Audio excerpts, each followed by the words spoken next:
other way. I don't see how it's got anything to do with me. Oh, hurry, I need my beat at any expense. It doesn't make sense, but every cell in my body eats its protein. Oh, grass is only for cows and rabbits that don't know how to kill and conquer, to win and rule. Oh, it's what we learn at school.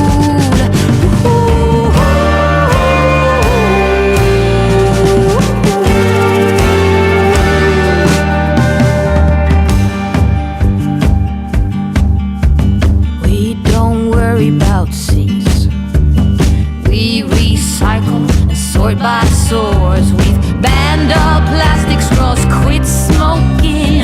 Oh, every paycheck we get, 10% is donated to clean our conscience, and it works out great.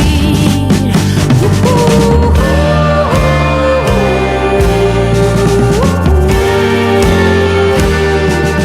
Why should we change?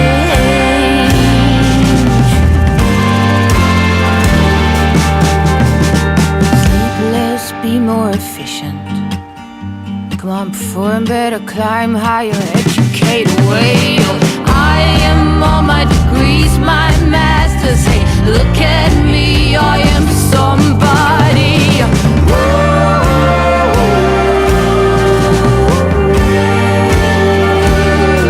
It's what I've learned at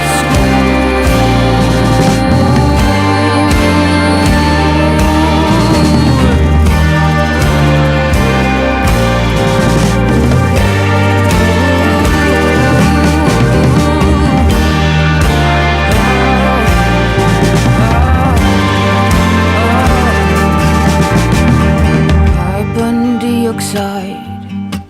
My conclusion is that it's all a lie.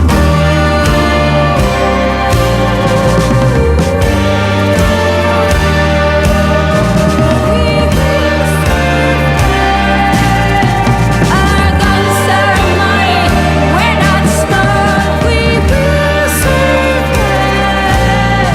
We've got technology, it's not a lie. We will survive. The seas are thriving, we will get by. It's not a lie. I look the other.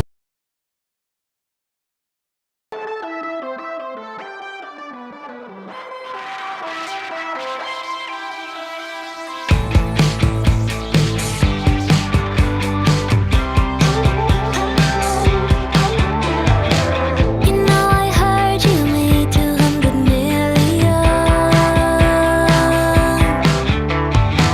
I guess it's true, I heard it from a childhood friend. You bought a big home and moved back to the island with kids and a wife and a dog. Boy, you've come really far. You had a folder filled with all your dream cars when we were 17, and now you got them all. And I drive by your house every day, yeah, it feels kinda weird, and I wonder, do you ever think of me too? Now you're playing with the big boys, finally got some big toys, making all your girls spoiled. Daddy's got it all solved. I was never your choice, but I hope you're happy. I hope you are happy. When I long ago you told me you would not succeed,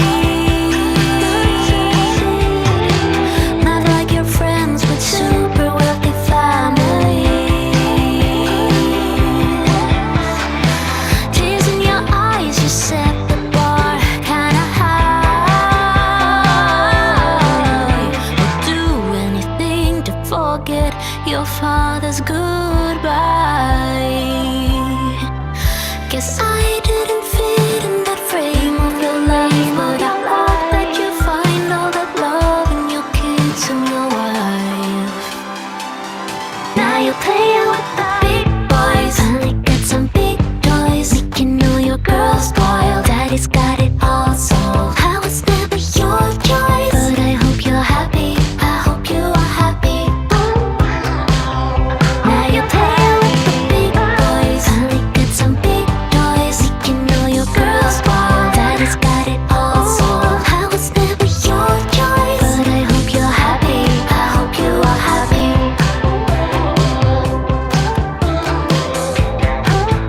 This is not my first song about you. Crazy how I'm still thinking about you. This is not my first song about you, about you, about you. I feel like I'm still the same, how about you? And what if we ever meet in our kids' school, and you say you've been thinking of me too? Now you're playing with the big boys, and you got some big toys, you know your girls spoiled. Daddy's got it all solved. I was never your choice, but I hope you're happy. I hope you are happy. Now you're playing with the big boys, and you got some big toys, you know your girls spoiled. Daddy's got it all solved. I was never your choice, but I hope you're happy. I hope you are happy.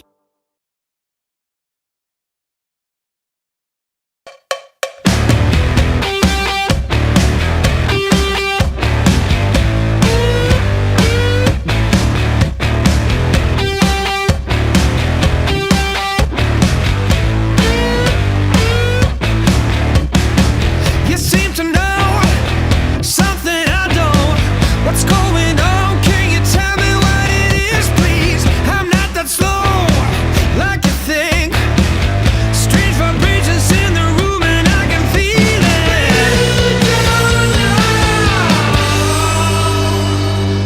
I'm a hurricane, I'm bringing thunder and rain.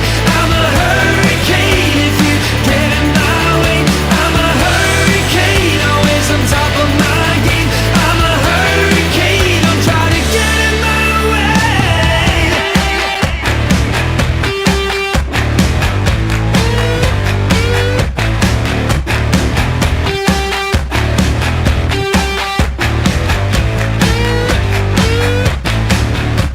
Oh, you rolling punches, I'm catching scars.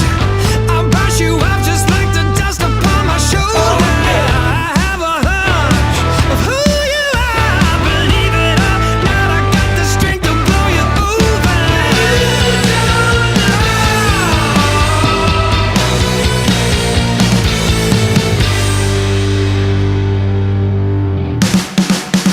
I'm a hurricane, I'm bringing thunder and rain. I'm a hurricane if you get in my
Target acquired. Eagle 1, first strike. You have permission to engage the target.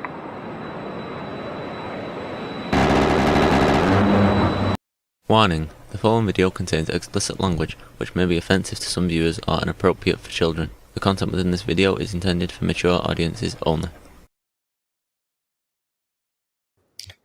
All right, ladies and gentlemen, welcome back to the show. What a great day it is. Oh man, what a lot of we got a lot to talk about today. We're gonna slow down and kind of move through. Welcome to everyone. Let me see who's out there in the chat today. Let's see what we got here. I've got Abe Dinkus was number one today. Good to see you there. Doomerang jumped in. Emmett Ericart Oak came in. Welcome. Good to see you. Hope your exams and all that are going good, man. I know you're studying hard. I also caught part of your debate. It wasn't bad at all. Yeah. Yeah, it was awesome. Wrongful Rage is up in the house. Been a while, and it has certainly. Good to see you, sir. Hope you stick around. It's going to be great. It's going to be a good show, I think. Music Firefly is up in the house. Hey, how are you? Stacy, Lady, is something or the other is in the house. Lady Christ Warrior. I know. We just say Stacy here. Good to see all of you. Excellent. Smoking Spaceman's in the house. Going to be our mod today, at least one of them. And Mr. Mister is in the house. Good to see you, sir. Good to see you. I know it's not morning where you are, but and Kevin is in the house. He's off to a great start. A Transformer picked up its engine a while ago. Okay. All right. I didn't realize that you catered to that crowd. That's all right. Good to see everyone out in the chat. Obviously, we're going to have to talk about the LA riots and the nonsense that's going on there. There's some other stuff going on out there in the world that we're going to talk about and see where we get with that. And just see how the show holds up. I'm going to have a little bit more reflection than normal for my glasses. I have the wrong glasses on. These are the coated ones that reflect pretty much everything. What's up, Pugio Fidel? Good to see you. Glenn is live right now, so don't normally. He's not normally live while I'm live, so that's interesting. Pugio Fidel with Ben Thorpe. Hey, Grit. All right. Well, what's up, man? Is Ben hanging? Ben can hang. That's fine. I don't care. Yeah. How the heck am I, dude? I'm actually great. I've still got a little bit of a cough from the flu last week, but other than that, man, I'm great. I got a lot of sleep, got a lot of good times going on, and what conversation was going on Glenn's stream? I don't know. I wasn't watching Glenn's stream. It's a little known fact that I have an actual life. So, will I be having a panel? I don't normally do a panel during the day, but certainly we can bring people up if it's interesting. Normally, at least the first of the show is more of a monologue. Pugio Fidel. Is that how I say that? Pugio Fidel. Yeah, tons of topics over at Glenn's, man. Glenn is Glenn ranges. So yeah. All right, so stuff coming up. Obviously, I haven't actually been invited to debate tonight on the Reverie yet. We'll see if I get invited or not. Maybe I'll drop them a note and let them know that I'm back. That could be why I am not getting invited. So I'll do that now, actually, because it would be cool to go beat up on some good leftists. Never hurts my feelings. And let's see, we gotta go find that guy first. Who's the Reverend? But I do have a debate coming up Thursday at 5:30 Central Time. That's going to be it's going to be kind of a round table debate, and I forget what our subject is, but it's something cool, and you guys are gonna and I'll give you more information as it gets closer, and that'll be an Admiral Gibbs debate, so it'll be cool.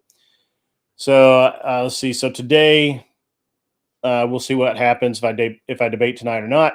Tomorrow I'm off. I don't do anything. Going to the lake. Going to go fishing. Maybe after that I'll go to the range and do some shooting, and got a lot of stuff going on. You know, it's my day off, so you guys chill out.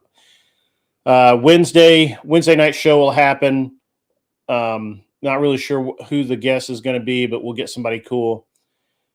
Thursday, Dayshift, just like this one, same deal.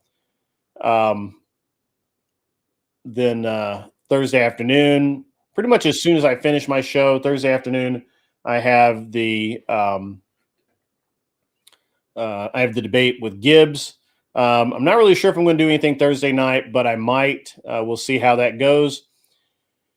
Friday is the day of days. Friday is the debate challenge, the debate show. The Signal Syndicate fires off at 8 o'clock Central Time. It's going to be lit. If you haven't been there, if you haven't been part of it, it is a great time, and it is excellent debating and very funny as well. So Friday night will be that.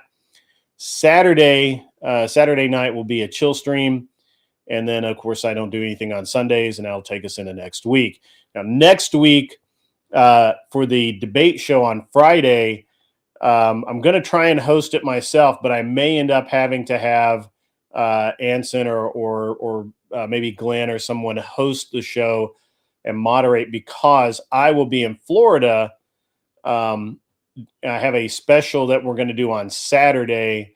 I'm not really going to talk about it a whole lot right now, but it's really cool. It's going to be a big deal, and it's going to be a great show next Saturday. Not this coming Saturday, the following Saturday.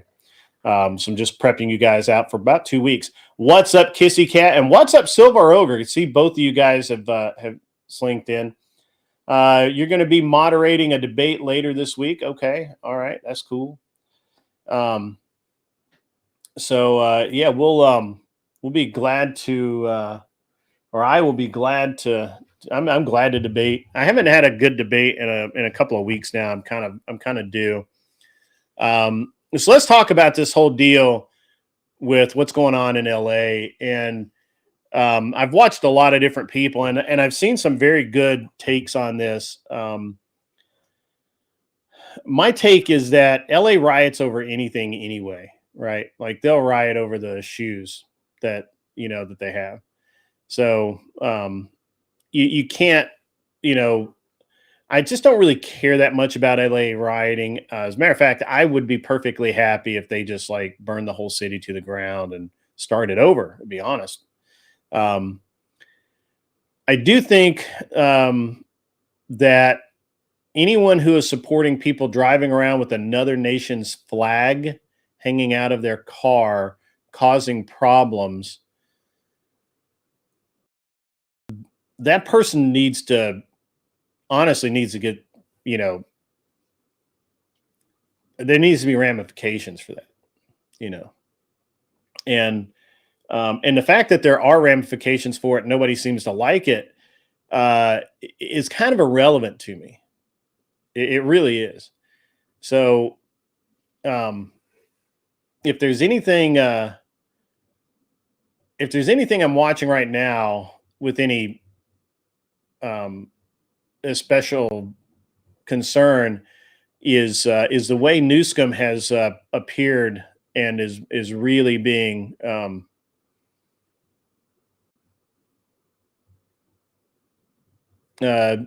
Music Firefly. I mean, you can be careful what you say, but I mean, it's really, look, it's anti-American, and this is America. So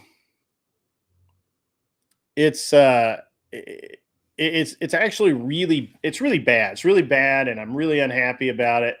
And I think that most of America, right? Like, I don't care what CNN wants to tell you. I don't care what MSNBC wants to tell you. The fact is, most of America is sick of this shit from coast to fucking coast, you know? And this is supposed to be a melting pot. Do you understand the word melting pot has a very specific meaning? It means that you blend in. You don't stand proud. You don't make up shit just because you want to. You melt in, you blend in, right? It's absolutely it's absolutely wrong. I mean, I can't think of any other word for it except wrong. I mean, there's a tons of descriptors, right? Like, we could say that it's heinous, it's bad, it's wrong, but mostly it's just wrong. And you can't have these folks coming over here to our country and ignoring the laws of the land. Now, you can make, and I would agree to some very large degree, that you can have a and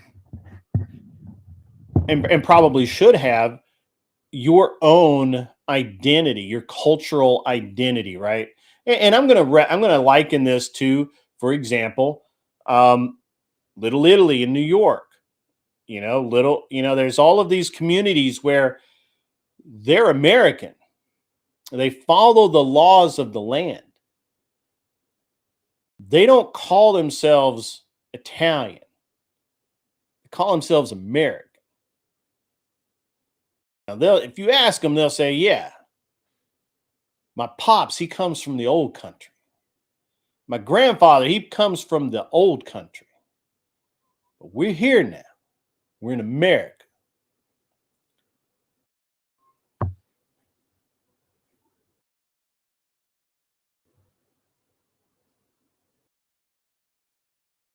And it's a really terrible thing to not assimilate, to not become part of the community that you have moved to. I'm not really sure what you're talking about, Jack M. Sheridan, but that's okay. It used to be that, it used to be that if you came here, you learn the lingo.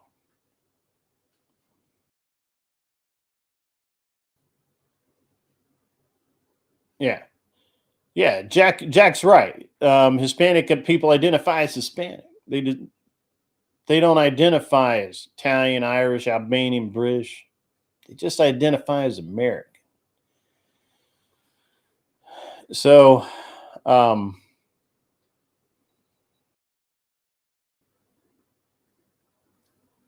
we're at a crossroads, in my opinion, in the country. And the thing is that the majority of the country, from coast to coast, wants nothing to do with this nonsense.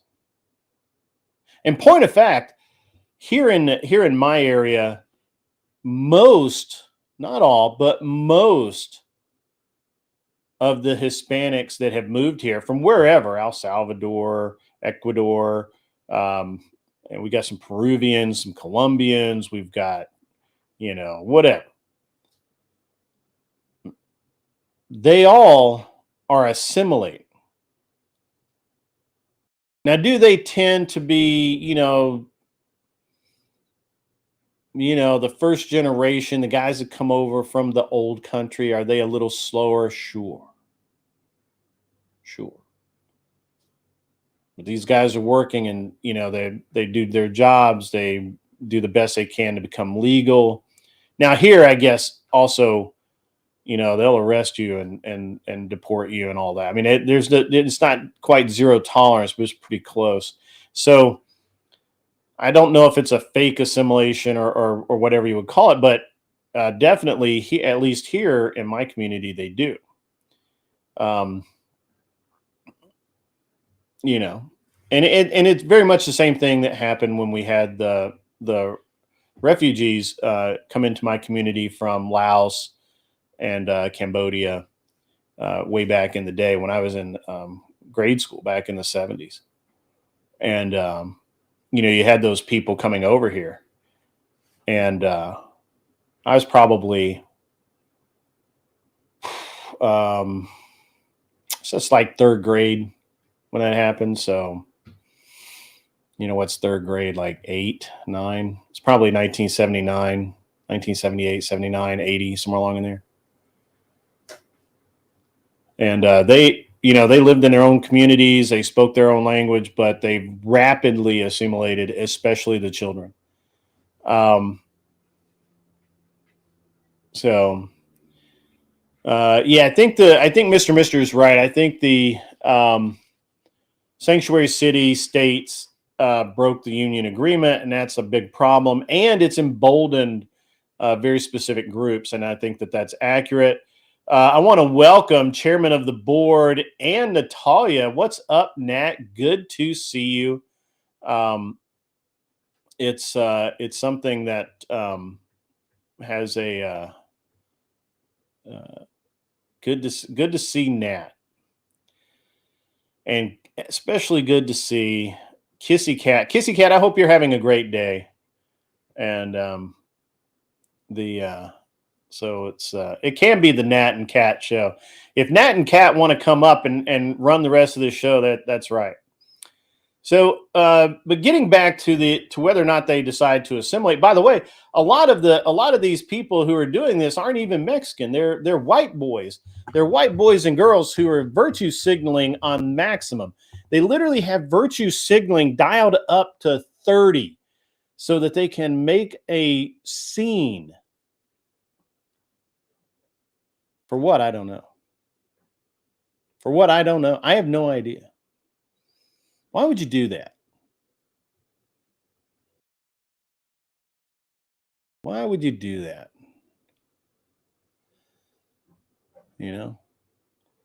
It's kind of crazy, kind of silly, right? Quest for dopamine could be BIY. Good to see you in the chat as well. BIY is a legend. So.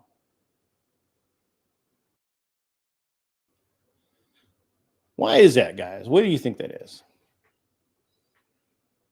Silvar Ogre says the trouble is totalitarians on the left and right both encourage unrest so they can grab more power to save us from the problem they cause, like Palpatine and the separatists. I don't disagree with that. But I also don't. I don't think that's. I think that's a side effect, not a part of the core problem.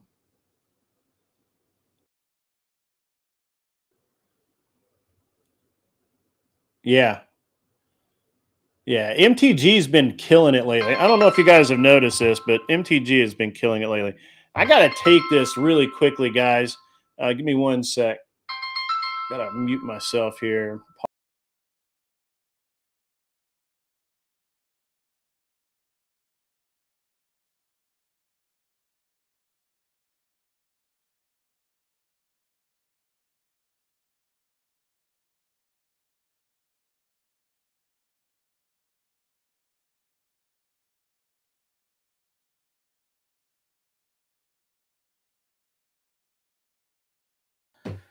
I love to, what I like to do is when somebody calls me and they say, "Hey, this is blah, blah, blah." I'm like, "Yeah, hey, I'm live right now doing my show. Can we make this quick?" Kissy Cat, it won't be this Friday, it'll be next Friday. This Friday, I think I'm covered, but next Friday is going to be interesting, and we'll make that happen. I'm gonna open the. I'm gonna give the mods the link. I'm gonna open it up. We'll get some guests up here. Let me throw this over in the mod chat, and we'll get some people up here. The link is in the mod chat moderators. Guys, if you want to be on the show, you got to go to the discount. You got to go to the Discord. You go to the room called the waiting room. I am watching that room along with the mods. And you say, hey, I want a link. And we give you a link and you come on up and then we talk. I need some memes. Throw me down some memes, Doomerang. You're the meme man. He's a meme man. Yeah, so but yeah, I don't know. It looks like they got Ben Thorpe back over on on Glenn's channel right now, so that's cool. But yeah, good times there. I do need some memes. I'm not gonna lie. I don't have enough memes. I do have some public service announcements, and here's the thing: if you guys haven't, look, I understand this show can be frustrating, and there's going to be times where you just want to rage, you want to yell at people, and you want to pound the keyboard in anger, and I have this public service announcement, and this is just really. For everyone to keep in mind as you go through life, okay? Everyone does it. Now you can do it too. Shut the fuck up. Shut your mouth. Shut up. Shut the hole in your face. Like that. You can do it. Shh. Shut up. And shut the fuck up. Yeah. Shut the fuck up. Sometimes it is the best option.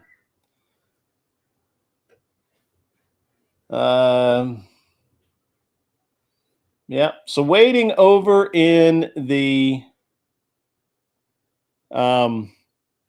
waiting room. If you're over in the waiting room right now, I am waiting to see if anyone wants to come on. Any exercises to be better at it? Yeah, you can just do this, and done deal.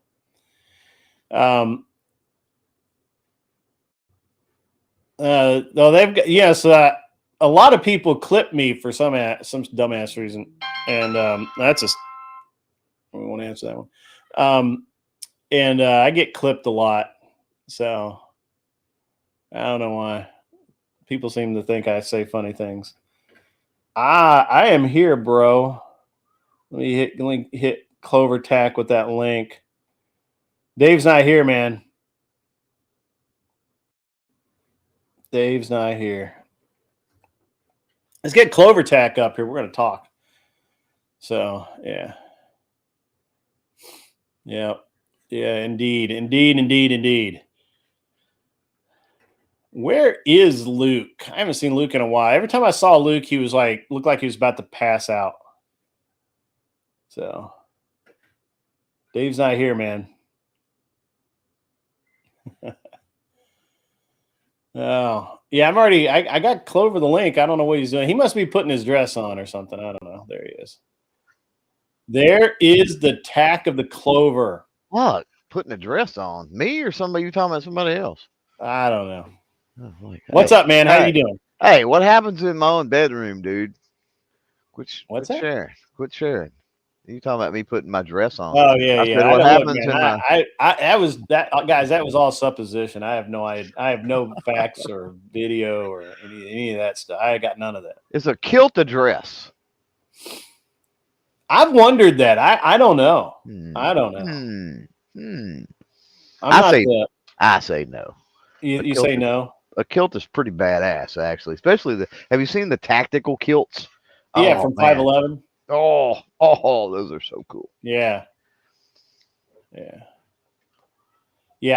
had a buddy of mine who shot matches in those. So. Yeah, you might want underwear if you're going to do that. And I know you're not supposed to if you wear a kilt. That's what they say anyway. I'm not up on all the kiltness. Yeah. Me So, neither. what's new with Clover Tech? Shit, nothing. Nothing, man. Isn't this your show season now? Nope. No. No. No. The late season, probably September-ish, if I was guessing. Okay. I need to get. I've got GunCon the end of this month, and then in August will be GOA. It'll be goals. I just got to think for fucking TriggerCon today. When is TriggerCon? All the cons. All the cons, exactly. 17 weeks. When is 17 fucking weeks? I'm like that. They tell you it's 17 weeks. They don't give you a day. What the fuck is that about? I got no idea, man. I got no idea. Like, holy shit. I can't do that kind of math. Right? Yeah, you're a gun tuber. Like, holy shit, dude. You can't Seriously. even keep up with how many rounds are still in the magazine. Hell, and now I'm on the website and it doesn't even say. You would think like at the top of the fucking page it would say. You know, that's one of mine. That's something that annoys the crap out of me. There it is when I go and look for an event and on the event's website and they don't have a schedule. Yeah. Well, like where I can find it. Like even if they just have a link, just schedule here with an arrow pointing to a link that I can click and then go to. What? How is this so hard? Well, if it's like this, it's a once a year event. It should be at the very fucking top of the home page, right? Like it should say so and so. But I found it this year. TriggerCon is in October, so that's a little late. But what I was getting at was between GunCon and goals, that'll give me the opportunity to hopefully book the guests and all that stuff.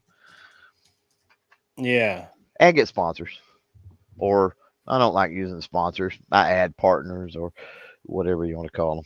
Yeah, Silvar Ogre, it's Apocalyptimus, and I can pull us off of here 1 second so you guys.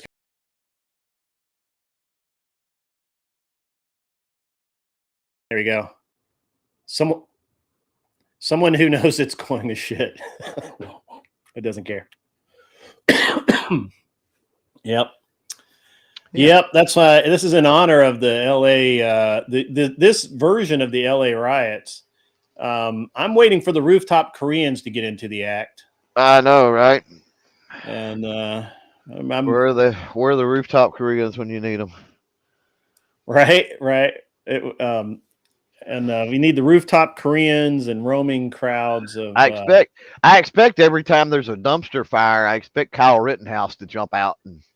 Yeah, somebody was saying that last night on Andrew's stream, and he wouldn't read the super chats because it kind of rolls really close to.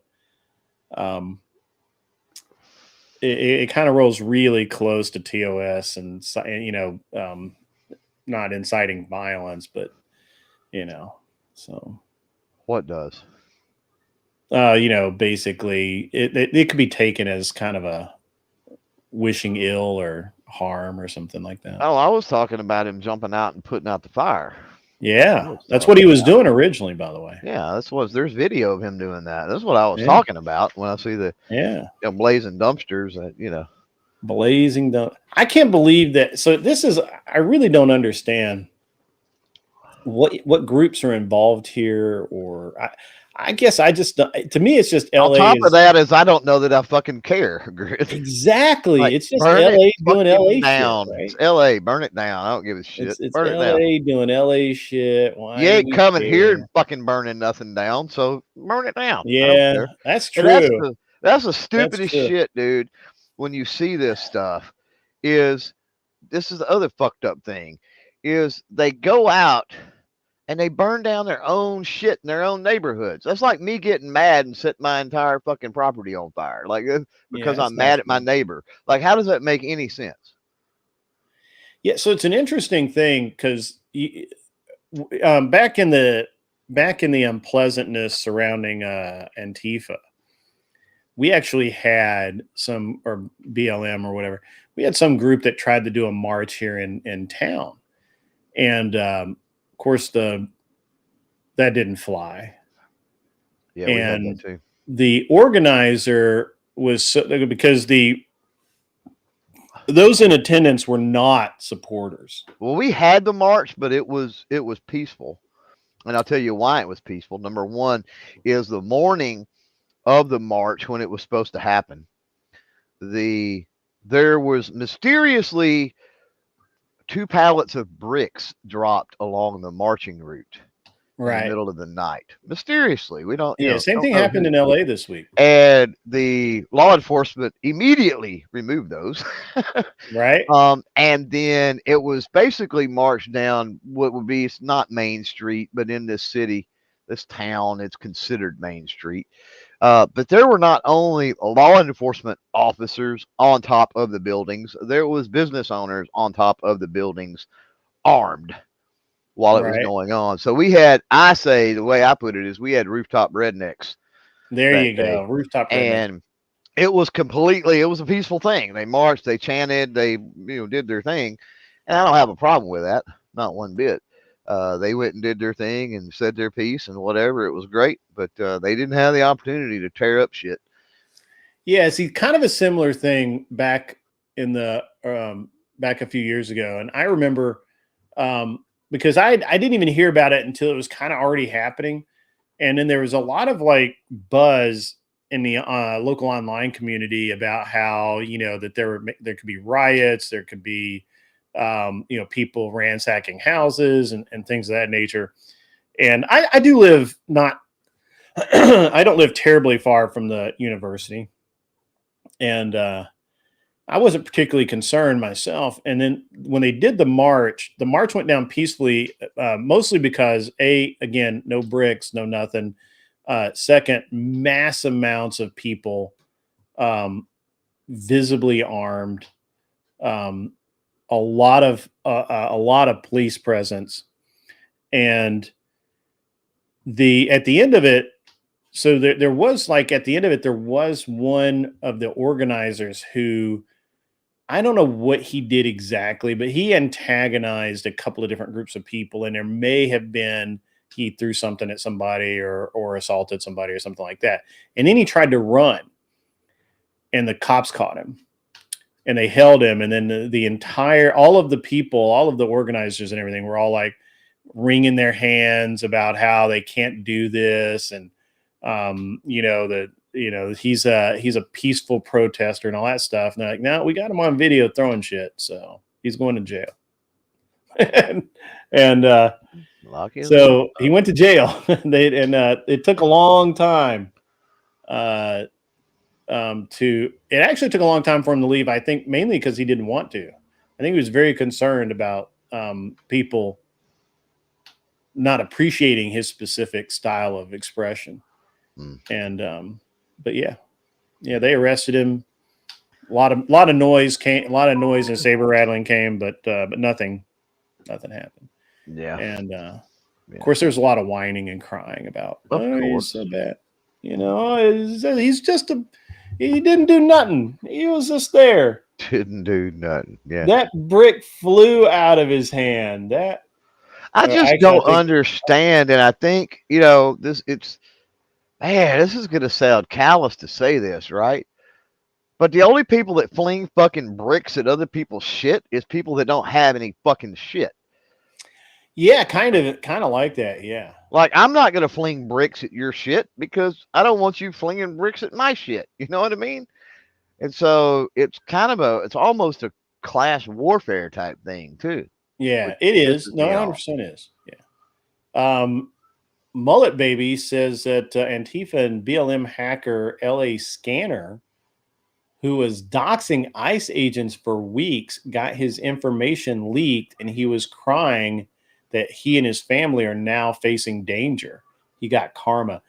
Yeah, I mean, look, if you're gonna play the game, be prepared for the game to play you, right? Mm-hmm. So. Yep. Yeah. So what's going on new with Clover Tack? Me? Yeah. I've been playing around with something new. So I got y'all were talking about it a little bit with Jake and Sarah the other night, but Yeah. I ended up getting Opus clips, and I had moved some time ago. I'd started a clips channel or a shorts channel to separate out. I separated out my long form, my shorts, and my lives. I separated all that stuff out on 3 different channels essentially because just kind of a test run, and it seems like it worked okay. It was going okay there for like a little while, but I think I'm fixing to merge it all back together. Um, Mm. and part of this strategically merge it back together. Hmm. And I kind of started off with using Opus clips to take um, some of the videos on the channel and then just like cut teaser clips right out of those. And then I don't want to flood the channel. I don't want to do 10 shorts a day or any kind of bullshit like that. And I want all my shorts to be teasers for the longer videos. But been playing Hmm. around with that. Um, been playing around with that here lately. Okay. Um, doing some ammo testing. Got some ammo testing stuff done, and then some suggestions had been made that I need to do more.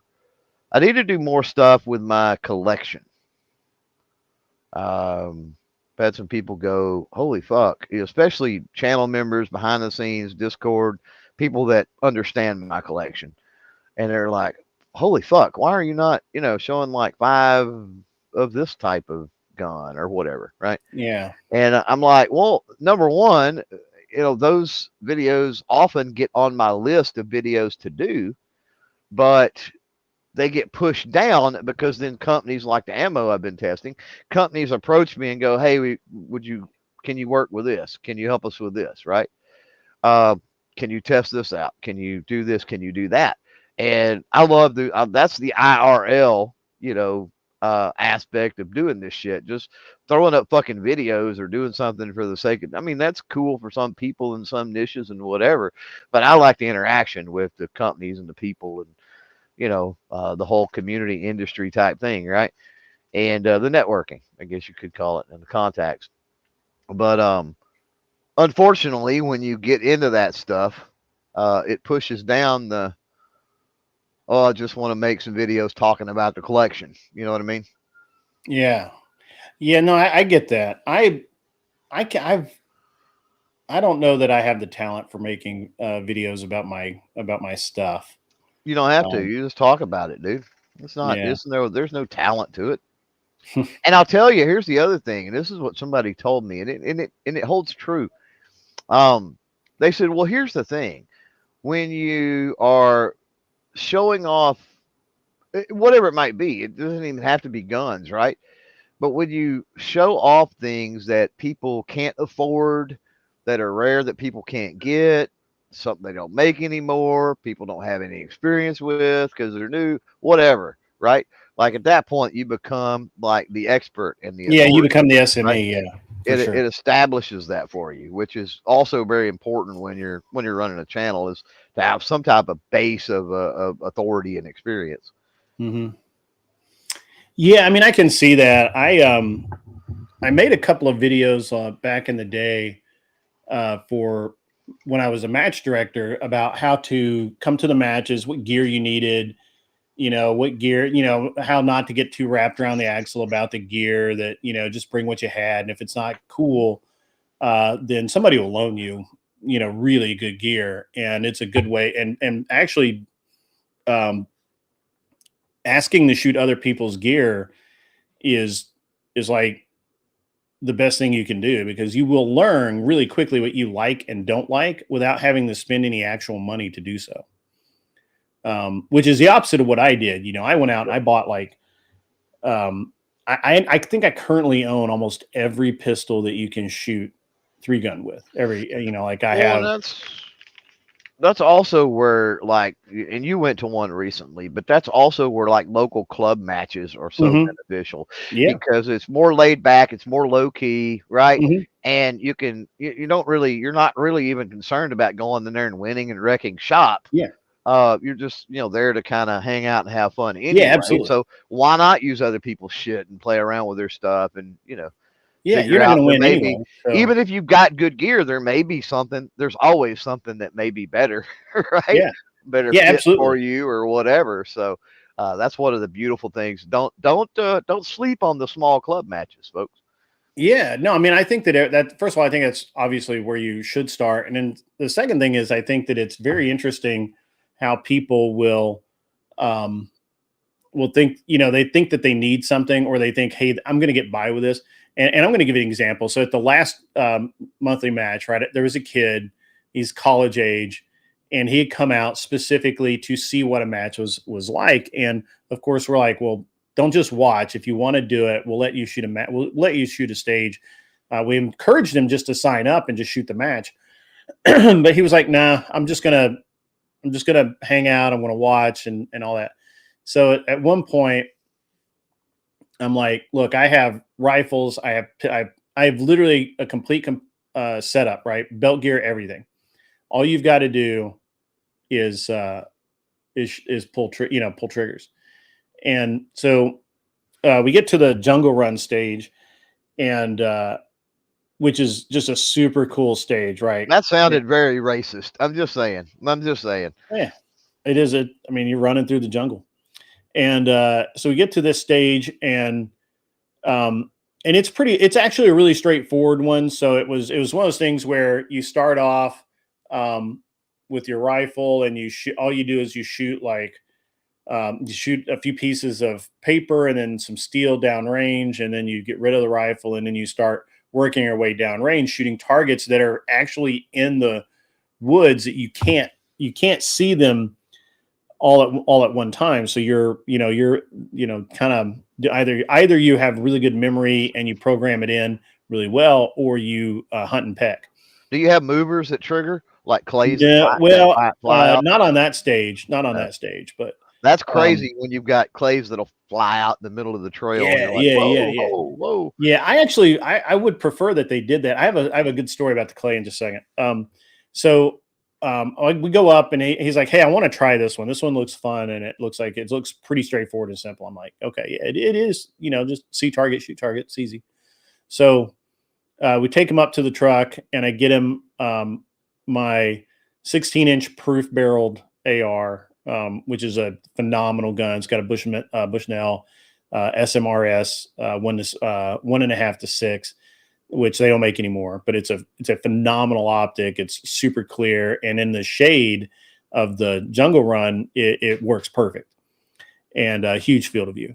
So I outfitted him with a good rifle, good mags, and because he had like some metal mags, and I'm like, nah, don't do that. We'll do these Magpul mags that I know work.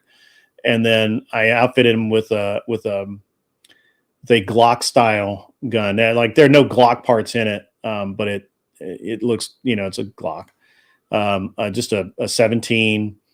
But I mean, it's got like a full on. I think that one has either a lone wolf or Terran trigger kit in it.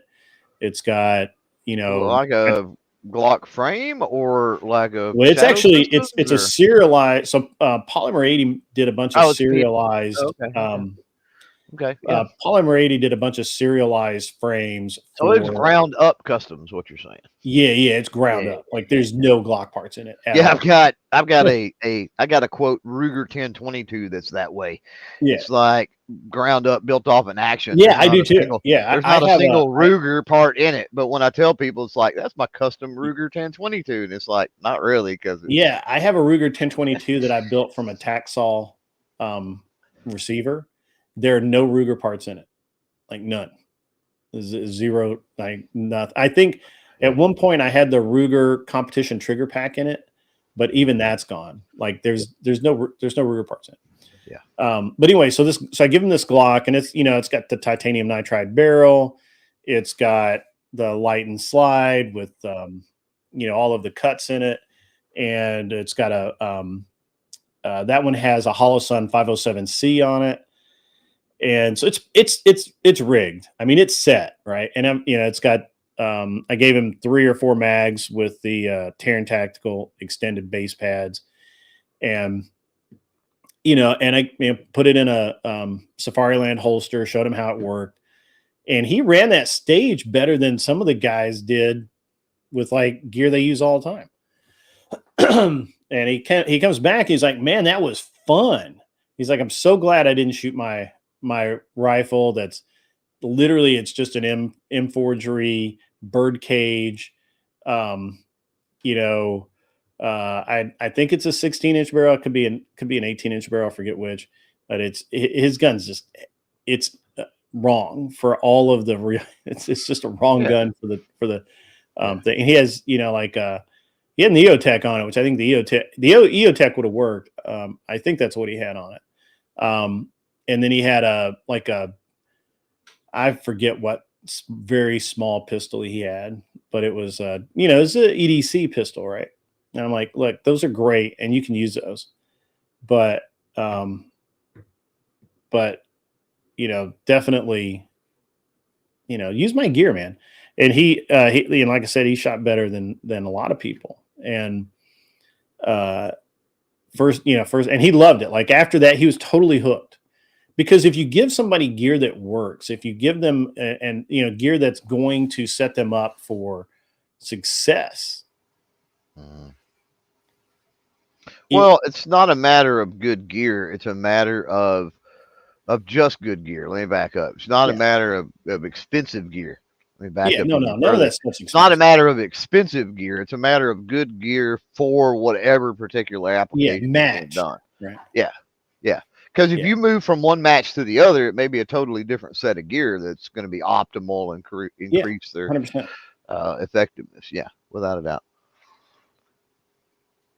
Yeah, absolutely. It really, and really that's what we're talking about, right? Like, I just set the guy up for success, right? I didn't even let him use his own mags because I've had horrible luck with metal mags, especially when that would be dumb to use his mags in your rifle anyway.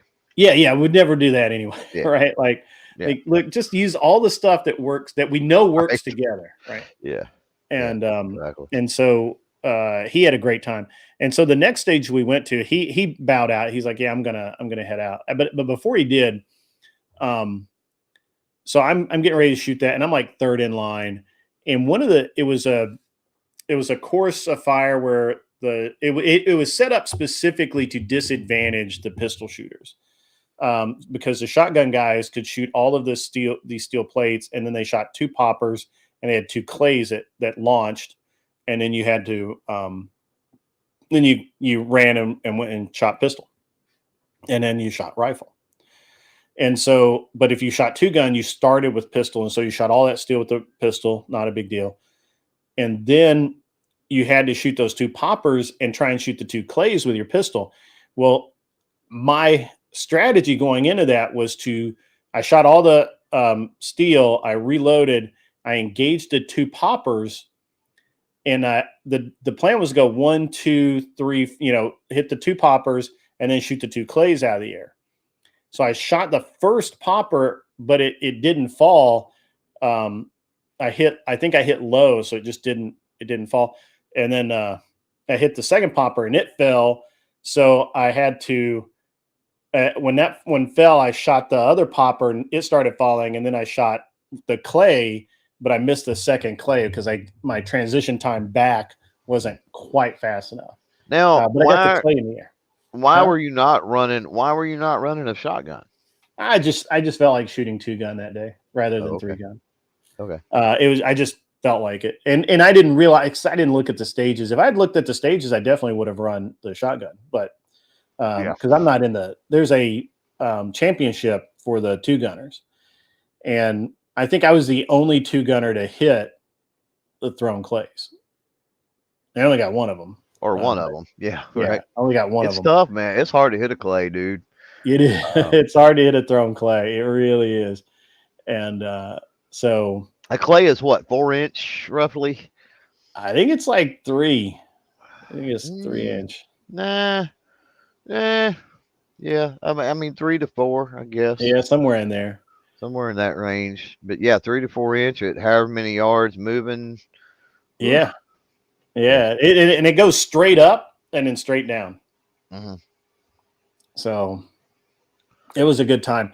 And you should have seen everybody's face when I hit that clay. They're just like, the fuck? It was awesome. And I had a great time with it. It was fun. It was really good. I'm getting ready for this month's match too. So we're going to have a great time there too. Nice. Welcome in, Ghost 1978. Good to see you. Good to see you. So, but yeah, I'm having a great time with. I'm having a great time with all of it. Really, I have to once I get done with this show today, because I'll be ending right at 3 today, because I've got to take my kid to practice for state, and he hasn't been shooting particularly well. I don't think his mind is in it, and I don't think he's. I think he's a little too distracted. So hopefully this week we can get him focused for state next week. Mm-hmm. So we'll see. Things happen. Yeah. So. Yeah, that's one of the tough things that I always.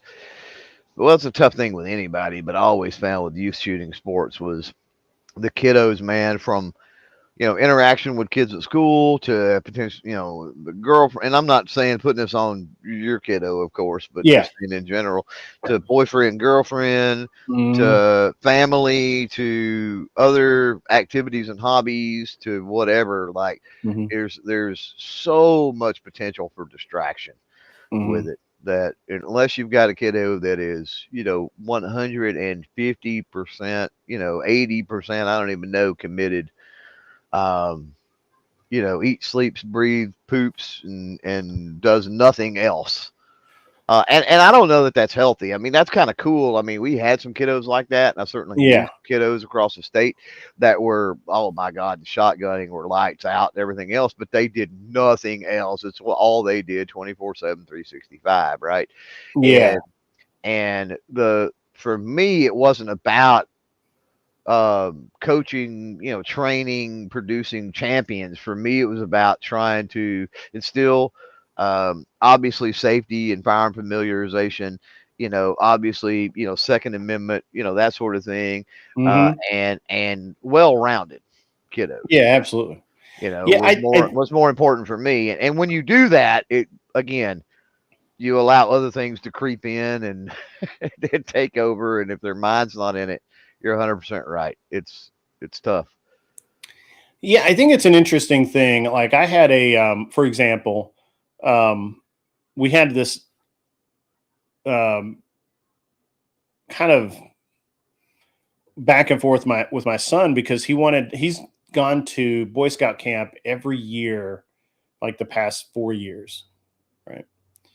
Since he crossed over from Cub to Boy Scout. And so he went every year as a Cub Scout, So this year, because the way they scheduled it, Scout camp's the same week of state, or training or practice for state.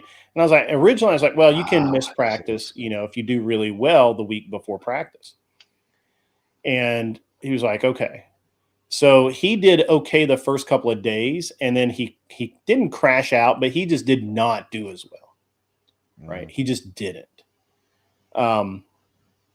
He wanted to. I think he wanted to have a great time, but he gets distracted. He's a kid. Yeah. So, and he'd have a really great practice where he'd shoot, 79 or 80, and he needs to be shooting about 80. He really needs to be shooting about 85 to 90. And, easy. And he's, huh? I said, oh, easy. Yeah, easy he should be. For state, if not 90 plus. Yeah. Yeah. He should be shooting 85 to 90, and realistically, he should be shooting over 90 consistently, with, dropping into the 80s, right? And he's really, he's really frustrated that he can't seem to get over that hump of making, because he'll shoot a 24 and then he'll shoot a 16.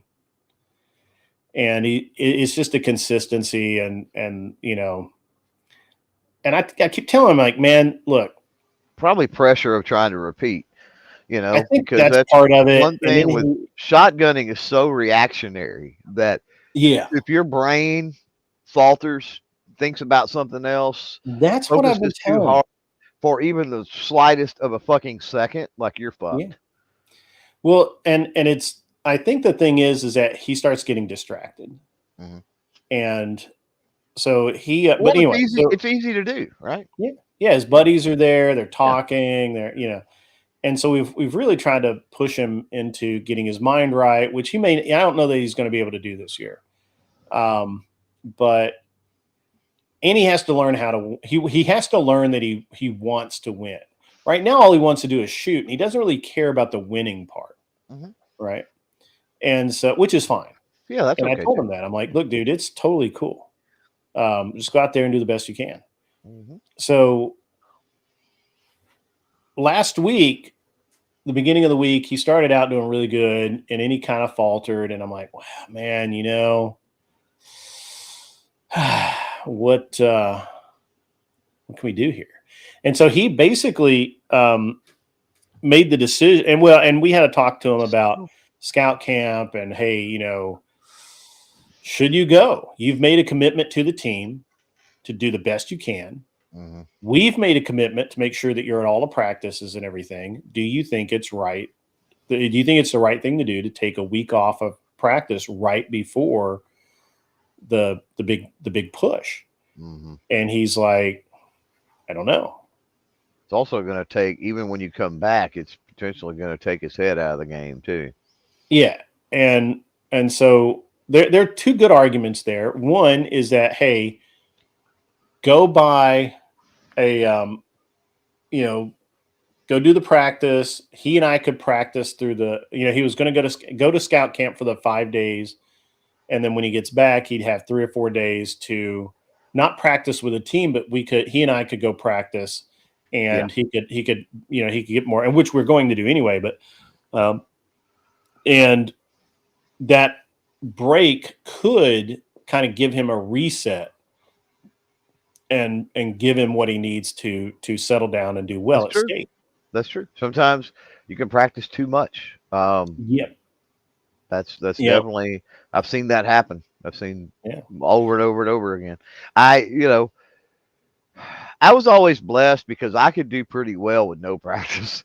Right. Yeah, that's me. Like, I gotta shoot everything enough. Just like there's not hardly a day goes by I'm not on the range. I'm not pulling triggers or slinging arrows or doing yeah. something, throwing knives or doing something, right? Mhm. So because I do that kind of shit kind of all the time anyway. And I'll tell you, another good example. I'm not a good example of that, but I'll tell you somebody who is Dustin Ellerman, Top Shot Mhm. Dustin. Dustin all his life with the camp and everything else has been that way, right? And that's why he won fucking Top Shot. It wasn't because he was highly trained and skilled in any one particular thing. It's just like he fucked around with guns and throwing rocks and shooting arrows and shit like Who is that that? all the time. Dustin Ellerman. Oh yeah, yeah.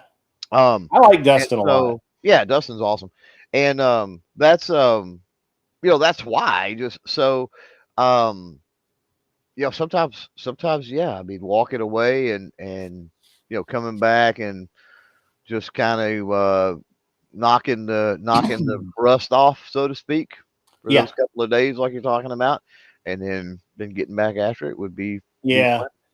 So in the end, and the other side of that was he made a commitment to the team, and he's never really been on a sports team before. He's never really been part of anything like this, and so I told him, I'm like, look, you made a commitment to these people that you were going to practice, that you were going to do the best you could, and that you were going to be a part of the team. Is it fair for you to check out and not do your part? And part of this was coming off of when we were in Alaska. He did the teenager thing where he would go to bed really late, not get enough sleep, and then his scores suffered accordingly. Yeah. And Now, was there shotgunning on that cruise? Just curious. I know some of them. no. We went on the cruise. He stayed home and Oh, he okay. shot regionals. and he did horrible at regionals. And as near as we can tell, the biggest reason for him doing just absolutely horrible at regionals is he literally stayed up all night. Yeah, sure. Didn't did Cats not. away, the mice will play, right? yeah. Didn't take things seriously. Argued with everyone, and then he'd have to get up. He'd go to bed at 2:00 in the morning, have to get up at 5:30 to get his ride to the match. And so I said, that's not responsible. That's not respecting your teammates who have put in all this work. And had you done your normal performance of an 85, your team would have had 5 people in the top 10 instead of 4 people in the top 10. And and you can only blame yourself. Like there's no other, there's no one to blame here but you, because you know that you could score, that those scores are possible. Well, and so it really became, he really had to do some soul searching for a couple of days to come up with the idea that, yeah, you know what? I can't go to scout camp because I promised these guys I was going to take this seriously and I was going to be a part of the team and I was going to do the best I could. And he didn't. So, it is what it is, so to speak. But I don't know. I want to say that he learned his lesson. I hope he did, and we'll see. We're going to see what his practice is like this week. And then the idea right now is he's going to practice all week. He's going to practice skeet for the most part. He and I are going to go a couple of days and do trap, and maybe we'll go do sporting clays this coming weekend. And then next week, Tuesday starts state. So it's going to be it's a big deal for him. So it's it's tough, man. It's tough being a kid now. Now my kid doesn't have social media. He has like 4 friends that he texts with, and all of those are from an aerospace camp. And maybe 1 or 2 from school.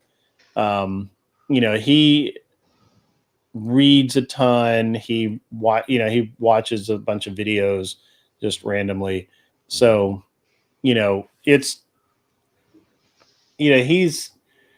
so I'm not really worried about him, doing stupid things just yet. I mean, they're coming for sure.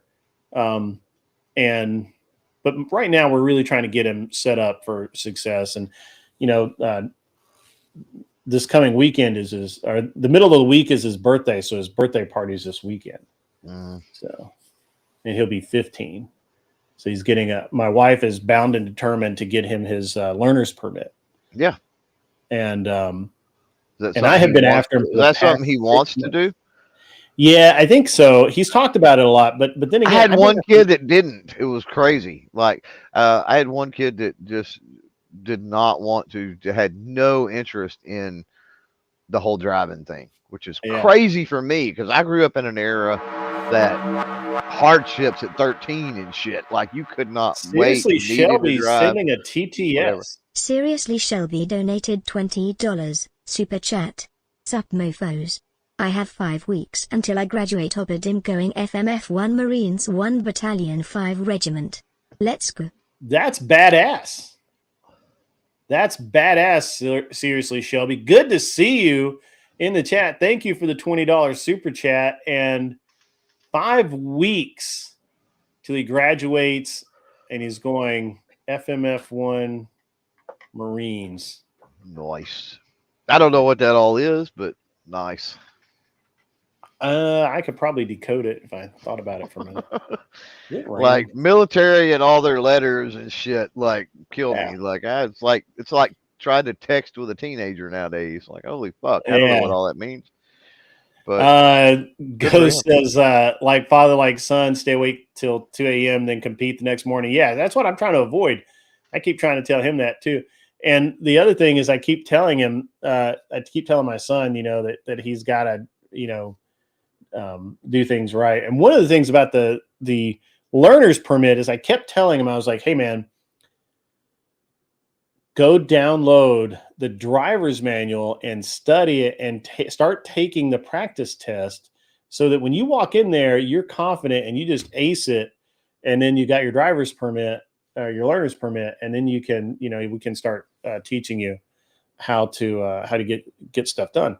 And he is just now, like just this past weekend, downloaded that driver handbook, and he studied for like a half a day, and he took the test, and he got like a 95. So hopefully he'll be doing all right. So Yeah, I don't get it. Like I said, I had two. I think it was two kids that, and it may have I said one kid, and it may have been two. I don't know. I've slept since then, but that just wasn't interested. So it's just I don't know. And then I know, kiddos from around and in the shooting sports program or whatever that was the same way. Like they just were not interested in the whole driving thing. I don't know what had happened because that was dude. You growing up, that was a major fucking thing, right? Like it really was, being yeah. able to drive and whatever. Like He's I was less driving. I excited was about. driving tractors and shit at, I don't know, 8, 9, 10 years old. See, he's been and I was driving golf carts, driving farm trucks and shit at probably about that age. So yeah, he's been driving golf carts and his mini bike and things like that. He's more excited about getting a motorcycle permit, but my wife is just like, no. Yeah. And so he really wants to buy a bike, and we got to set some man, some every methods time, and I had a bike many moons ago, but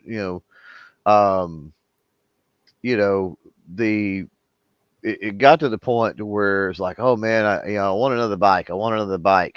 And then it never fails that I'll start looking at bikes, and it never happens until I actually get serious and start looking at bikes, right? I'll go test drive one.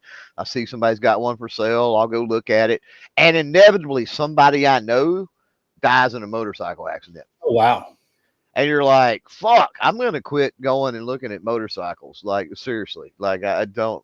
I've had a couple of close calls. We can talk about that in just a second. Let me chairman of the board, Anson Knowles, apparently failed the written and driving test for his permit and his license to drive. I thought I knew best. That doesn't sound like you at all, Anson. That's weird. Jack Sheridan says he appreciates the ability to ignore the riots after dealing it with for 1,000 years like you, Grid. Not that old. However, yeah, it's just this is just Tuesday. There's a fucking riots in LA. That's fucking Tuesday. Or Monday, I guess. Just Monday morning. That's all it is. Just Monday. So I've had some close calls on bikes, but I've never actually been like, I was hurt more on a bicycle than I've ever been on a motorcycle. Yeah, I did a lot stupider shit on a bicycle though, I think. Yeah. And I don't think I know between the bicycle and the 3-wheeler that we had, dude. Growing So up. I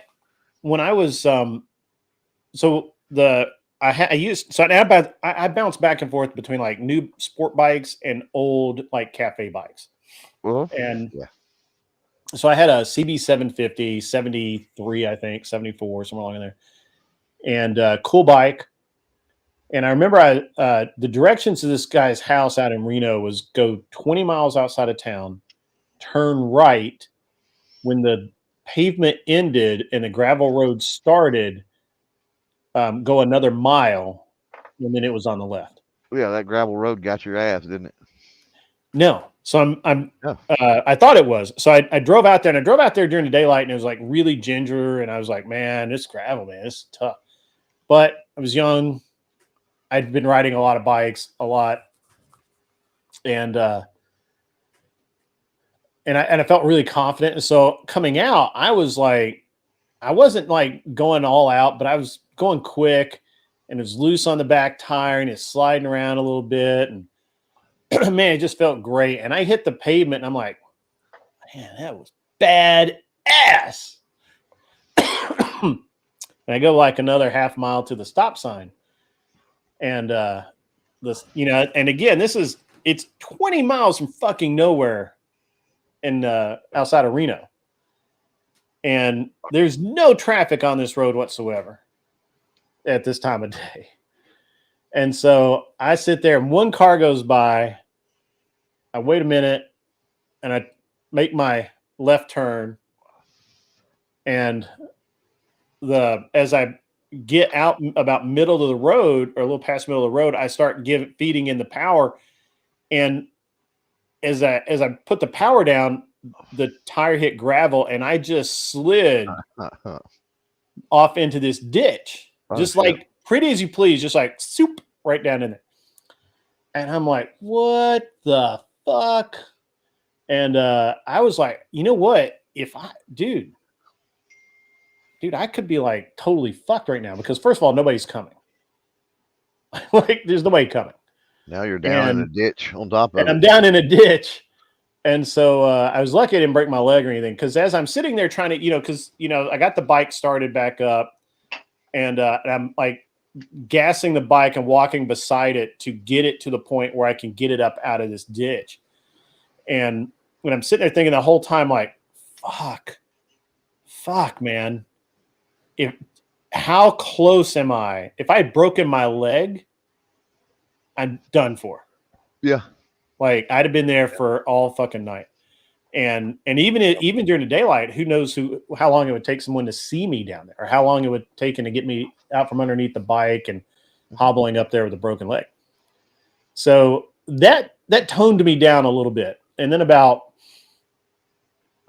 probably 5 years later, not 5 years, 2 or 3 years later, I was in the Bay Area, and I was riding.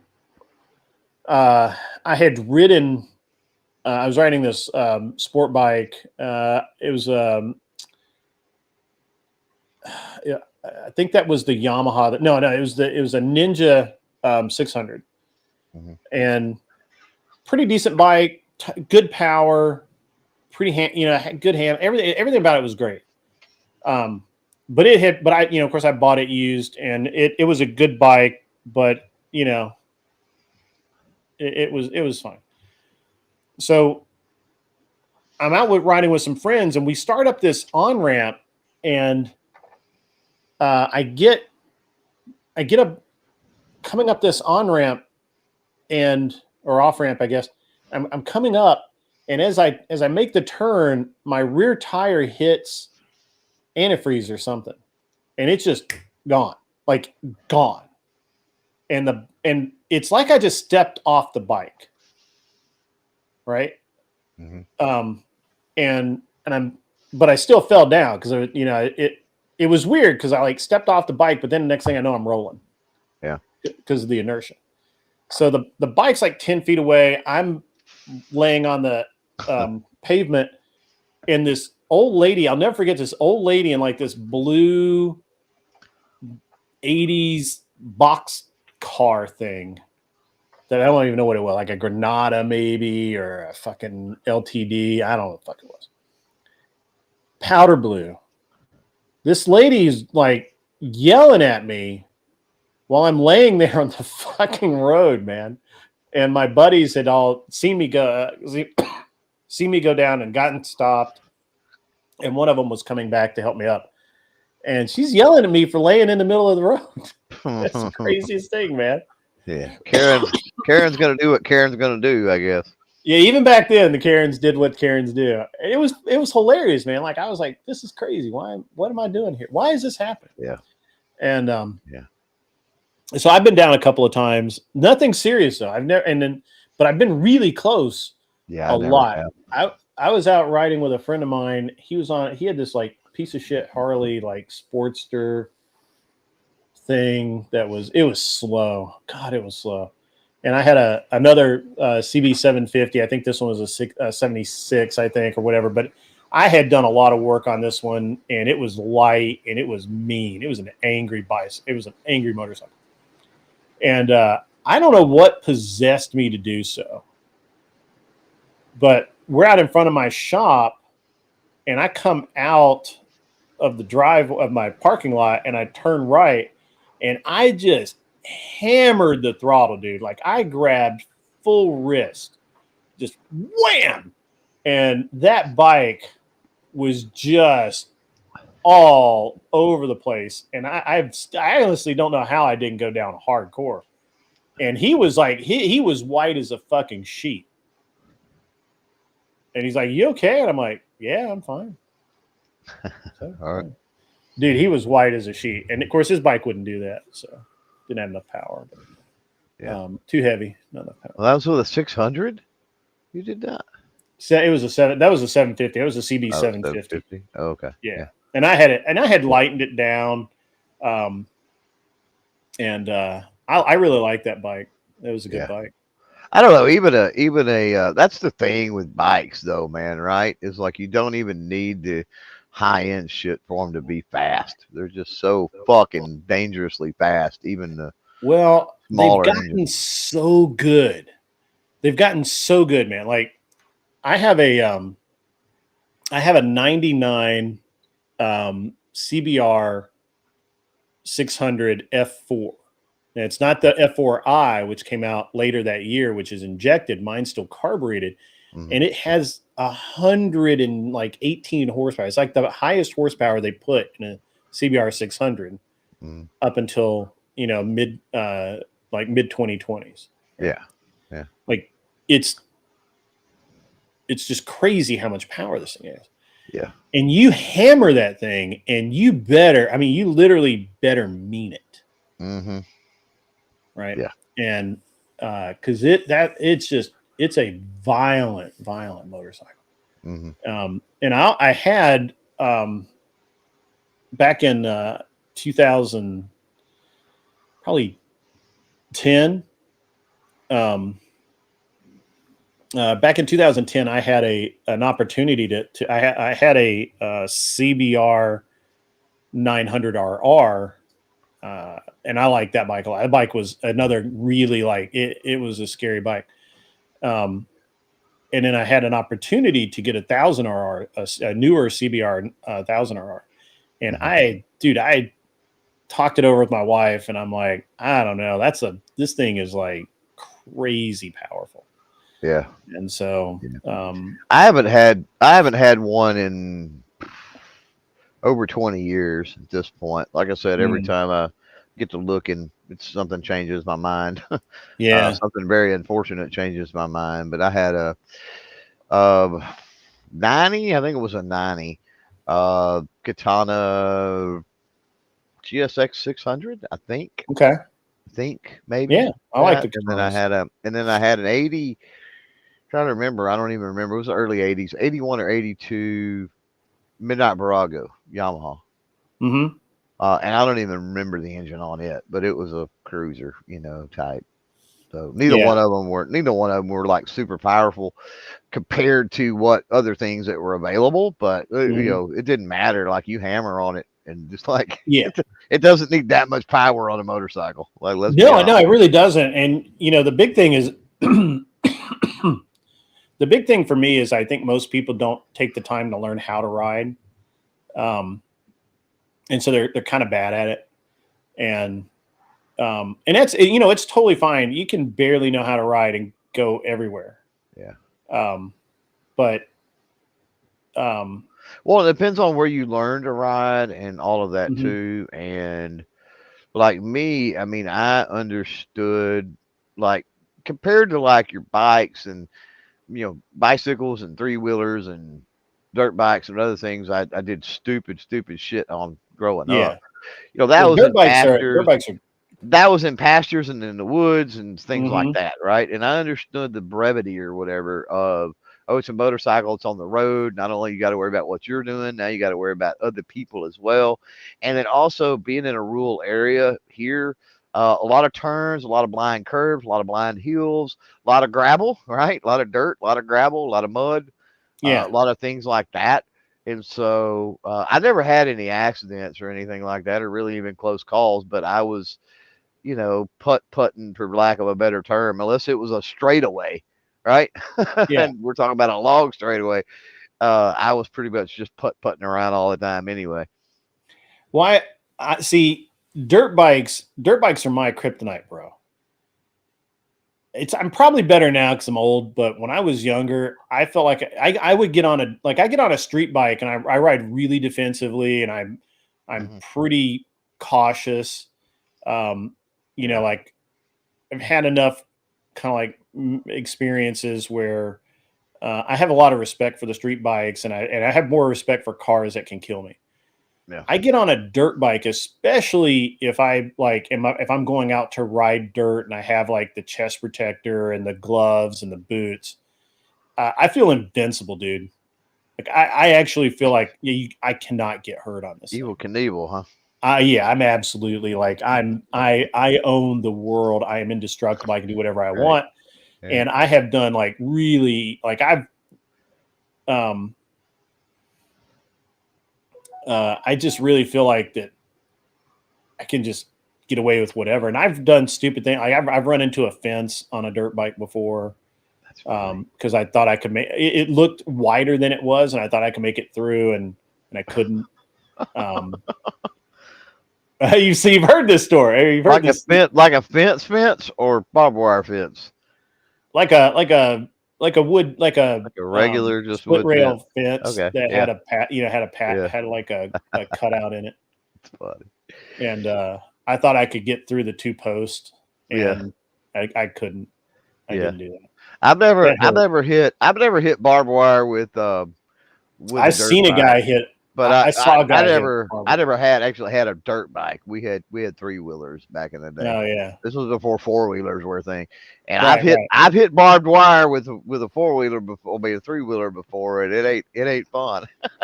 So, bro, I had this deal. Well, I had a buddy of mine, and I forget his last name, but his initials were DP, and he was That's pretty unfortunate. he was pretty he was pretty fearless overall, right? And he had a lot of attitude.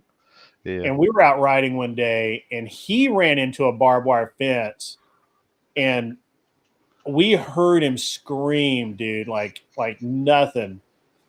And obviously we saw him come off the bike. We thought he hit a limb or something, which not uncommon. And so we roll over there, and dude, his chest's all bloody, and it had like caught his nipple. It ripped his nipple like half off, dude. Yeah, And that's not good. it's not cool.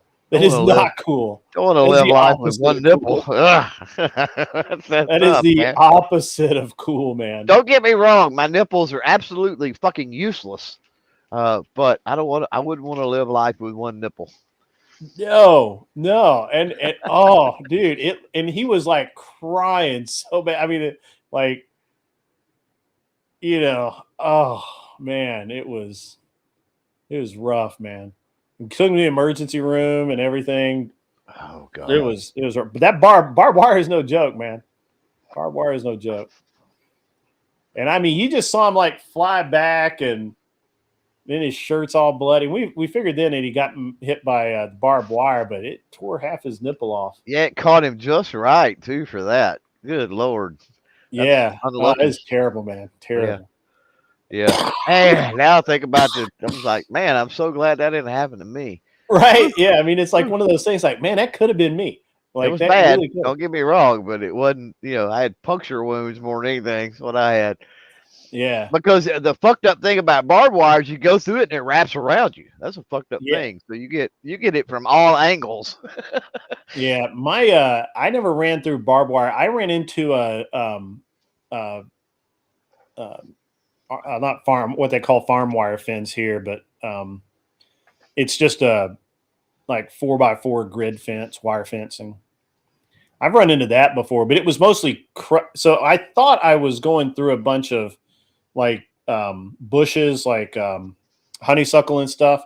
But what had happened was a fence had collapsed down, and people had just stepped on it, and it had just kind of gotten beat down. So I went through, and I came really close to going over the handlebars. The bike just kind of stopped and turned sideways, and I went kind of sideways off of the bike, and So I It told hurt. the story about the birthday that we got our first three wheelers. Well, I don't know if I've told her or not, but anyway, probably because we probably talked about shit like this before. But so birthday, my middle brother and I, my baby brother was an accident, so he's way younger, 13 years younger than me. I don't even know. Mhm.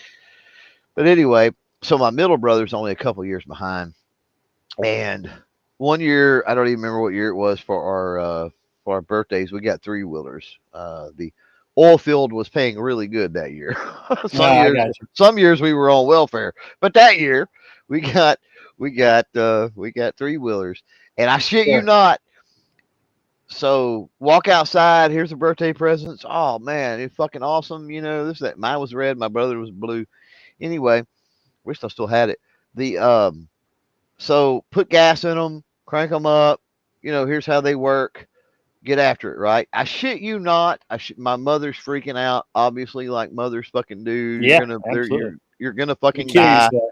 Yeah, you're gonna And die. I shit you not, we take off across the yard, and my fucking younger brother, dumbass, my fucking, and really it wasn't his fault, but my younger brother, he hasn't gone 25 fucking yards. He's not full throttle, nothing. Hits a fucking gopher hole, goes over the handlebars. The three wheeler runs over him and breaks his arm and gives him like massive burns, like all down his fucking body, right? Because Yikes. they'd been sitting there running, and of course the muffler was hot and everything else. So he got a broke arm, burn up, like literally 5 minutes after getting, less than 5 minutes after getting on the fucking three wheeler. Yeah. Like, That's I've been burned by the exhaust, and on my the CB 750 has an oil tank, and I remember I got stuck in traffic one day, and the oil in that tank was getting hot as fuck, and it was just like burning like the inside of my leg, you know, because I was having to adopt that Harley like spread to keep my leg away from that hot ass oil tank, right. and that was no fun. But I don't know that I've ever. I mean, I've been hurt, but I haven't been like, you know, nothing like where I'm like, man, this sucks. And I've never broken a bone on. I've never broken a bone, period, that I'm aware of, and I never had any issue with the motorcycles, but my son wants one, and I actually have. So I currently in inventory, I have a 76 CB 550 4K, which is a 4-cylinder 550, and then I have a 73, I think it is 73 or 74 CB 350 4K, which is a 4-cylinder 350, which is cool. And the I'm still restoring the 550, but the 450 is actually pretty much all the paint on all the tins is done. I've got all new lenses, brake hand, I got all the stuff to put it back together. And my son wants it so bad that he can like it's all he really thinks about is that bike and putting it back together. And I'm like, well, if you put the work in, maybe I'll, maybe it'll be your bike. And of course, my wife has stepped in and said, well, that may not be the best idea. Right. But I think it's awesome. I think if he puts the work in and learns how it works and all that, then I think that's one of the things that we screw up in our modern life is nobody builds anything anymore, and nobody like buys a project and finishes it out so that the kid understands the work that goes into it and then values it, and then won't. Sorry. Most people don't care how, not only do they not build anything, they don't care how things are built. I just watched a video earlier this morning that popped up that was pretty interesting. And it was talking about how if we got dropped back in time, the way we think is that, oh, if you drop me back in the Middle Ages or you drop me back, whatever, right? I would rule the world because, I'm so intelligent and I know all of this stuff, right? And it's like, actually, you wouldn't. You would be absolutely fucking worthless, because while you do know that cell phones exist and transistors and rockets and fucking all this shit, do you really know how to make it? And if you Right. did, even if you did know how to make it, could you do it with the rudimentary technology available? And the answer is no. So Yeah. like you would fucking be pointless. And the whole point of that was there's a big difference between I know a cell phone exists, I know how a cell phone works, and I know how to build a cell phone, and I know how to acquire the raw materials to build the cell. Like all of that's a different level of stuff. But that's me. Like it aggravates me. I talk about doing man shit all the time, right? Yeah. And that's one of the things is like knowing how to fucking do something. I might not be the best at doing plumbing work. I might not be the Right. best. I'm definitely not the fucking best at welding. Yeah. Hold, hold I that might. thought 1 second. Hold that thought. Seriously, Shelby, man, good to see you. Yeah. Have fun. Do well in class. Super proud of you, man. You're awesome. Good luck, man. You're Yeah. cool. But I mean, at least I know how to do Yeah. that. You know Well, my what I mean? son, that's interesting because yesterday, we needed to replace the door seal on our front loading washer because apparently Oh, I'm that's the only easy. yeah. That's And such apparently I'm the only one that knows how to leave the door open after the washer runs so that it doesn't mold or mildew or any of that stuff. exactly. And so we needed to replace it. And my wife's like, "Hey, can you do that?" And I'm like, "I can do it, but why? I got a perfectly good 14, almost 15-year-old here Fuck yeah, go do that it. it's time for him to start learning some of this handyman shit because he's Yep. going to be in an apartment soon. Yep. You know, he's going to be out on his own." Mhm. And so I told him like, "Hey, if you need to, go watch a YouTube video, read the manual, whatever you need Exactly. to do. But Figure it out.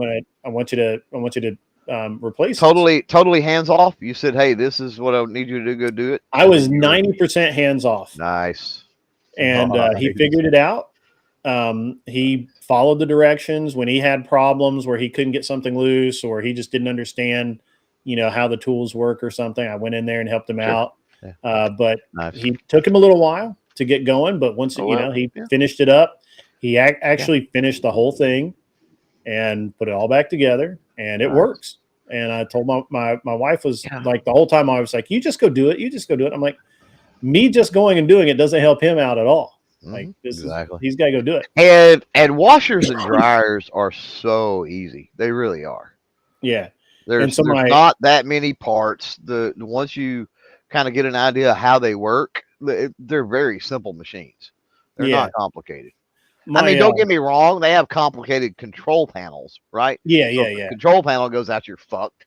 But if Yeah. it's a pump, if it's a heating element, if it's a seal, if it's a bearing, if it's a roller, like all that shit's fucking easy. So yeah, and so Or a belt. yeah, You know, my how many people pay to put a belt on their fucking washer or dryer? They pay a service man I don't know. hundreds of dollars to come out to put a fucking $8 belt, from Amazon on it. Fuck that, dude. Yeah. So that's one of the things that that's one of the things that my son really seems to be growing into is he wants to do it himself. He doesn't want me to do it. He doesn't want mom to do it. He wants to That's do it good. himself. Yeah, the thirst for that is more important than him actually doing it, I think. Yeah. Yeah. And he really wants to do the motorcycle. And so I've told him, I'm like, and look, I'm a dick. And I just do this stuff. I don't do it necessarily on purpose. It's just out of habit. So my wife's like, "Hey, what car is he going to learn how to drive in?" And I'm like, "Well, we told him, we said we're going to do manuals. So the only manual car that we have in inventory right now are the minis that he can drive." And so he, so I said, and she's like, "Well, I thought there was something wrong with the mini." And I'm like, "Yeah, it needs a clutch. So he can't drive it until he helps me put a clutch in it." So I've got all parts here. We're going to take the time, and he'll now spend a day and a half, and we'll put the clutch in it. He'll know when he's abusing the shit out of that clutch what it takes to replace it. So he'll have a little bit more respect for that, and so it's one of those things that it's just one more layer of the onion that is I'm trying to build a complete human, right? And so he's going to help put the clutch in the car. He did help me work on the car. He did a lot of work on it.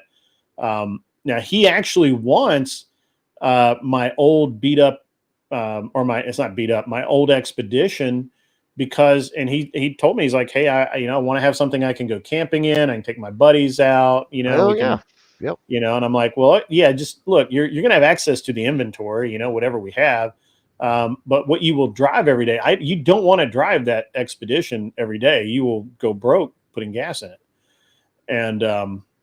And so he's like, yeah, that's probably true. So he's like, I'll take the Mini. And I'm like, yeah, the Mini's perfect car. So he'll we'll get him trained up on how to drive and all that. Expeditions are, oh man, then you're talking about an older model, right? Yeah, it's an 06. Oh yeah, or even older than that, even the late 90s, early 2000s stuff. The Expeditions, man, are just, that's like when I think an apocalyptic, post-apocalyptic vehicle, right? Like an Expedition, seriously, is a good candidate for a post-apocalyptic vehicle. It just really is. Nice size, nice frame. I mean, it's got a great starting point, right, to make a Mad Max vehicle out of it. Sure. And this one's 2-wheel drive, so it's not as bad on gas. Oh yeah. I was thinking more 4-wheel drive, but I mean, 2-wheel, it's still gonna be bad. It's just so heavy. It's so weird. So I got this Expedition. I had a 4-wheel drive Envoy, GMC Envoy, which is the same as Chevy something or the other. I forget what the fuck it is. And Trailblazer, maybe. Trailblazer, yeah, it's Trailblazer. Yeah. So it's the same as Trailblazer, and I had the transmission go out in it, so I had the transmission replaced. But then right after that, it developed an engine noise, which I believe was rod knock. And I paid like $1,000 for this thing, plus put the transmission in it. So I was like, "Fuck, this sucks." I'm like, and I bought that originally just to tow the boat to the lake, and it did a great job at that. But then it started giving me more and more mechanical problems, so I turned around and I sold that for like $1,000. It's basically what I paid for it. And the guy was like super happy to get it. I'm like, okay, now what? So then I found this Expedition for $1,300. And I went and bought the Expedition for $1,300, and I cleaned it up, and it had been somebody's vehicle that they worked out of. So it had like paint. It had like white house paint in it on the plastics and stuff. So we cleaned it all up. and replace the steering wheel with a nicer one, all that stuff. And then I hooked it to the boat, and I left it that way for about a year. And all it did was go from the house to the lake and back. That was it. And then I loaned it out to a buddy of mine, and it became my loaner vehicle when anybody needed a vehicle. And they're like, man, my car broke down, or, I have a buddy of mine who sold his car and he hasn't been able to buy it, hasn't found what he wants to buy yet. So I loaned it to him, and I'm just like, it's just a loaner vehicle. And it is a tank. Like it just doesn't care. I had I loaned it to my nephew, and he, for some reason, it came up that the transmission, you would drive it for like, you'd drive it for like 25 or 30 minutes, and then it would just go into limp mode. And I think it was like the speed sensor or something. I think he ran over something and broke something underneath it or something, because he's a dumbass. Yeah. And but I was like, you know what? I'm going to keep this for a while, and I'm just going to have the transmission rebuilt. So I paid to have the transmission rebuilt, and then I hooked it back to the boat. And they're not that expensive. That's the other thing about something like that. There's nothing on that thing that's hard to work on or expensive or anything. It's like, That's the reason I kept my wife in Mustangs for years. Yeah. And that's the reason there's still a Mustang right now sitting in the yard. Now it needs to be cleaned up. It needs work. It needs a ball joint. You know, there's a lot of Right. things that it would need to get back on the road. But that's one of the reasons it's still sitting there is because fucking 10 years from now, if I decided I wanted to, pimp that thing out or get it all back going, like MustangParts.com or whatever, and like Yeah. it wouldn't take nothing, and it'd be back on the road. It's just Yeah. they're solid, they're easy to work on.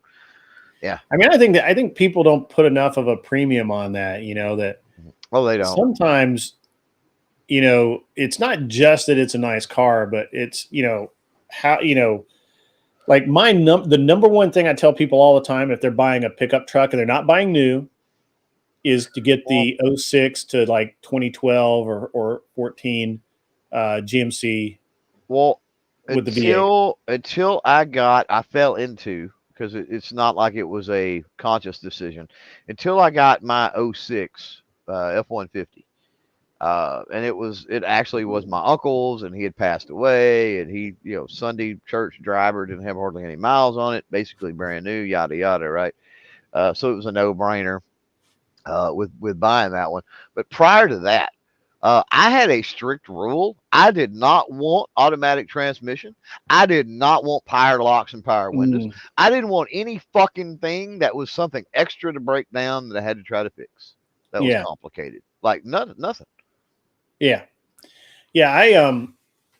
I still tell people the best truck to buy if you're going to buy, if you need to buy a truck and and it just needs to last forever, is get the 06 and up Chevrolet Silverado or GMC, either one. They've got the LS in it. It's usually the 4.8 or the 5.3. Parts are dirt cheap. Every mechanic in the country can work on it. You can work on it yourself. And, they're just like, it's just, it just doesn't just doesn't get much better than that.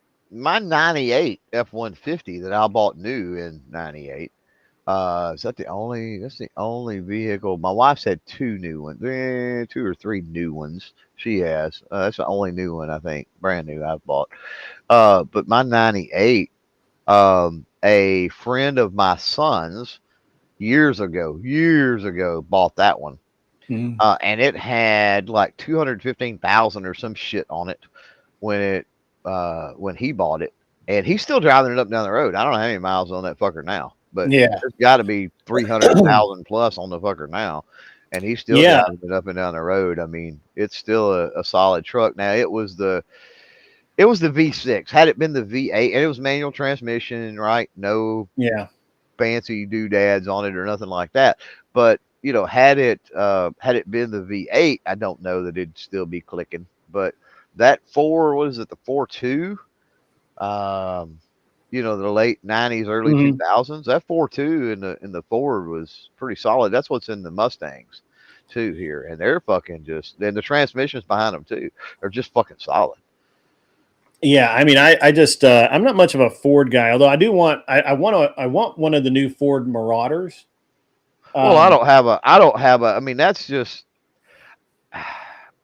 I'm not as loyal to Ford as I used to be. I mean, you can, it's kind of like when we talk guns, right? Like, you like what you like, and whatever works for you works for you. Go for it.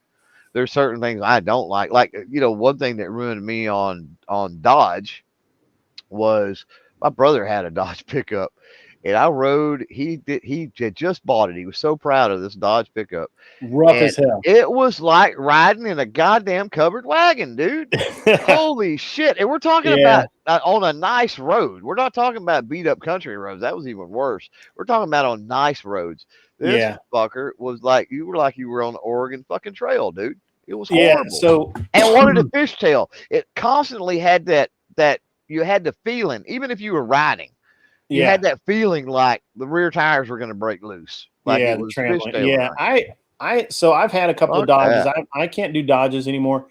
I don't have a problem with Fords. I've had a couple of Ford F-350s. I don't know that I've ever owned an F-150, maybe, but I have a real thing right now because because I know I'm going to be traveling a lot between businesses as I can, because we're probably 60 days from closing the deal on the business in Knoxville. Mhm. We're talking to the bank right now, the bank that we want the loan from. So we're like honing in on that. That's like just about to happen. And then if it goes through, which it should, but whatever, then I'll have to start going back and forth to Knoxville a lot. I don't really want to do that in my existing truck. First of all, I don't want to put the miles on it. Second, I get 20 miles a gallon out of it, but I really would like to I want something that gets 30 to 40. Just, because I'm just built that way. And so I have been looking at the Ford Maverick hardcore. Like I'm like, Those I've seen a few, and I've driven one, and I've looked closely at a few around, and yeah, they seem pretty okay. they're not heavy duty enough for what Mhm. I would normally do, but just for me to drive back and Exactly. forth and put some stuff in if I needed to Yep. run something out to a job Have the site. capability to haul something if you need. Yeah. Just something, yeah. Just if I had to throw a generator in the back Mhm. to haul it out to a job site or Right. something Yeah. like Exactly. that, then it would be able to do that, right? And so I'm kind of narrowed in on the Hyundai Santa Cruz, which is almost exactly the same thing as the Maverick. I think it has a little bit more bed area, and then the Maverick. Chevy does not offer a hybrid right now at all. Does Chevy still make the Colorado? That would be the They do make the equivalent of a Colorado, Maverick, and the right? Colorado is a good. If I could get a Colorado diesel that's in good shape, I might consider it because I think I could get 30 miles of the gallon out of the diesel. Um, but Now, is I that going don't to know, make a man. difference considering diesel's more expensive? Yeah, I'm really looking at. I really, really need to. Once upon a You know, time, diesel was cool, but like if mm, now it's more expensive, so much more expensive than gasoline. It seems like that. I don't know how yeah, that offset. I don't know where the break is, right, to where you're saving right, money. right.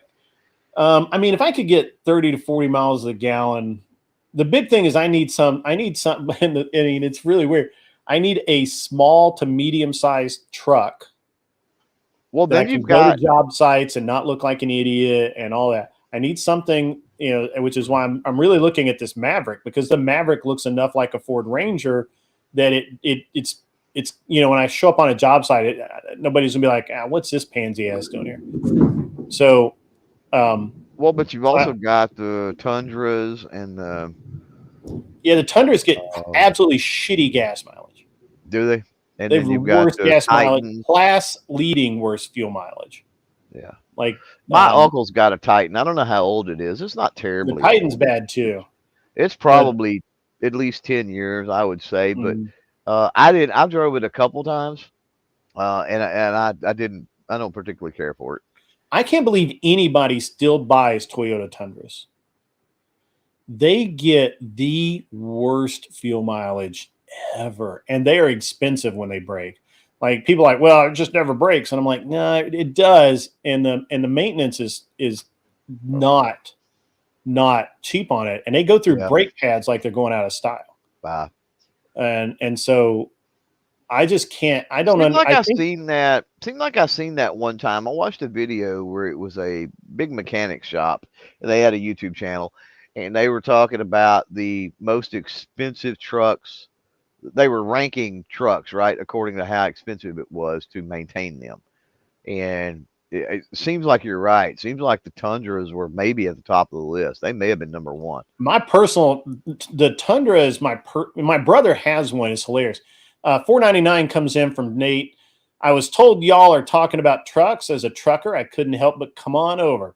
Hey, you know what? I actually had a really cool truck once, Nate. I had a Freightliner with an Eaton 13 speed and a Detroit 60. Badass. Cab over. What's up? Anyway, but yeah, I couldn't. My brother has a Tundra. Anytime we go anywhere, we have to take my truck. Period. Because he's just never gonna. He's just never. He'll never pass a fucking gas station, and it's really strange because he likes it. He loves his Tundra and his Tacoma, but they suck. They just suck. And the Nissan's pretty close to as bad. But I'm pretty stuck on this Ford Maverick thing. And again, really only because of the mileage. Like, and it looks like enough. It looks enough like a truck that I can show up on a job site and not get laughed off the job site. Right? People take me seriously. But we're about to close on the one business, and we're starting our due diligence on the second one. So, we'll see how it goes. But yeah, I mean, but my son's getting probably going to get now this is a badass first car, and you're going to be like, what the fuck are you thinking? But we're going to put my son, his first car is probably going to be my 2003 Mini Cooper S, which is supercharged. It's not lowered or anything, but it still looks cool. I just went through the whole thing. I mean, front to back. I mean, it's got new brake calipers, front and rear. It's got new brake lines. It's got new everything. New radiator, new AC, all new AC components, all new hoses, all new everything. Like I went through the whole thing, and it's as close to a new car as you can get, except the one thing I didn't do is put a new clutch in it. And then I underestimated the amount of power that I put in it, and it tore the clutch, burned the clutch up.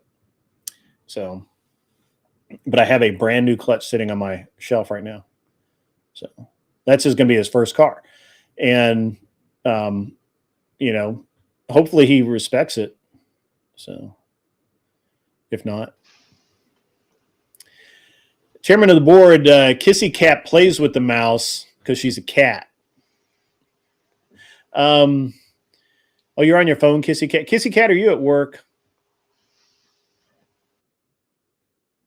But yeah, I mean, it's so that's going to be. I gave him the option of I've got a Miata, I've got an MX-5 Miata, but he doesn't want to drive the Miata. Nah, that's a chick car, straight up a chick car, dude. Come on. It really isn't. But it really is. The one I have is as close to it as you get. Because it's a special edition, so it's got the light colored interior, which they call platinum. It's actually called a platinum edition, and it's like a platinum blonde, like a chick. Yeah, kind of like that. And then it's got so it's called the platinum edition. No, it's a special edition with platinum interior, and it's got and I forget what color the blue is, but it's a metallic. It's a lighter metallic blue. That Mazda blue is what I call it. Yeah, and it's a pretty good. Mazda has that. Mazda has a blue that's like specific to Mazda. You don't see that color blue on anything else. Yeah, they have for years. They've been that way. Yeah, he doesn't. I think the problem with him in the Miata is he wants his friends to go with him, right? So he's that's true. Yeah. And I told him, I'm like, well, it's the car you can't get in trouble in because you can only have one person in the car. Is the Mini a 2-door or 4-door? It's 2-door. Okay, but they're still. So it's got a back seat, and you can fit a full size human in the back seat. Yeah, sitting sideways. No. I've actually had in the Mini Cooper, I've had me, my wife, my son, who's like 6 foot 190, in the back seat, and then my 4-year-old in the back seat as well. Yeah. So it's tight though. I mean, it's not. I'm not saying you want to do it all day, but you know, to like drive from here to Nashville, it's fine. It's a much roomier car than you would think. Right. So I've been really happy. So I have another Mini as well. I've got a 2011. Well, I've got 3 Minis, but I've got another one. I've got a 2011 Cooper S, which is a turbo, and I'm finishing it up right now. It needs a new wiring harness. Matter of fact, as soon as I get done with this, I'm going to have to order the wiring harness for it, so it gets here tomorrow, I think. Yeah. And but I've gone through it too pretty well. I go through these cars, you know, because I like to just get them in and drive. I don't like to fuck around with bullshit going on all the time. Yeah. Yeah. No, I hear you. But yeah, I think we're about to buy this body shop north of us, north Well, that's convenient. and west. Yeah. Well, I mean, it's, you know, it's one of those things where I like body shops, man. They print money. I've said this for the past 2 years that I've been on YouTube and talking about businesses and buying businesses and trying to give people advice on, you know, how to do stuff. You know, like if you can buy a body shop and you can understand how it works and all of that, and you put a little bit of time in it, dude, they're just a license to print money. Oh yeah. Like this, and this shop's not even trying hard. They keep a 3-week backlog. Yeah. And I'm going to go through, like, we're going to buy it. We're going to put in a second paint booth. We're going to go through and refine all of their procedures, all of the things that, you know, their day-to-day, or their, you know, everything in the back's going to get redefined and clarified so that the workflow goes through really a lot smoother and everybody knows what their job is.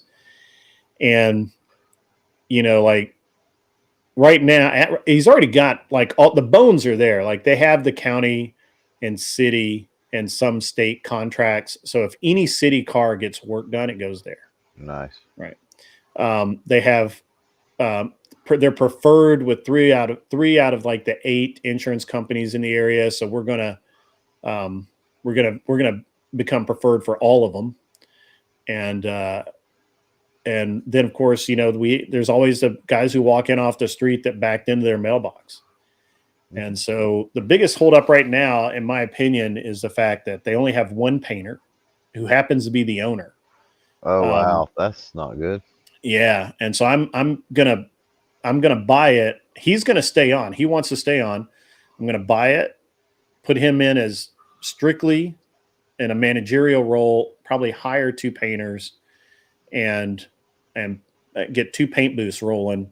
And then we'll just be pumping cars through there, you know, 8 hours a day, every day of the week. And it's just money. It's just liquid money. And I would like to take it. I think right now they're probably doing about, I don't know, right at $1 million, $1.2 million a year. And I'd like to see 2 million a year out of it. Yeah. So in sales. So which will generate down to that'll probably pay, you know, my SDE will be about 400 grand, I think, after I pay for everybody and all that. Right. So yeah, man. It's you know, it's just like, you know, the business that we're going to close on, I think we're trying to close on it. We're going to try and just maintain where it's at because it's already doing really well. It's pretty optimized, but they're spending $20,000 a month on equipment rental. So we're going to actually go through and figure out what equipment they're renting. That's terrible. Yeah, we're going through it. Like right now, we're trying to figure out what equipment they're renting, and is there a benefit to buying it? Yeah, fuck, Right. that's terrible, dude. Yeah. Yeah. Or a lease, or get a better deal with a lease or something. Yeah, it's $20,000 a month in rental cost, and so we're gonna. That's like one of the like. There's a couple of things we need to tweak, but pardon me. Assuming that we just refine things, we don't even have to like bring in new business. Assuming we refine things, we should have and pay ourselves. So after we pay ourselves and everything else, we're hoping to have somewhere around 400 grand, 500 grand a year SDE in that. And then we got to put it somewhere. Otherwise we get taxed on it. Right.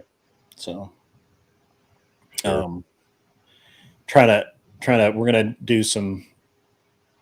have to do some like good stuff. So I'm really trying to get to where I have enough businesses that are running without my input.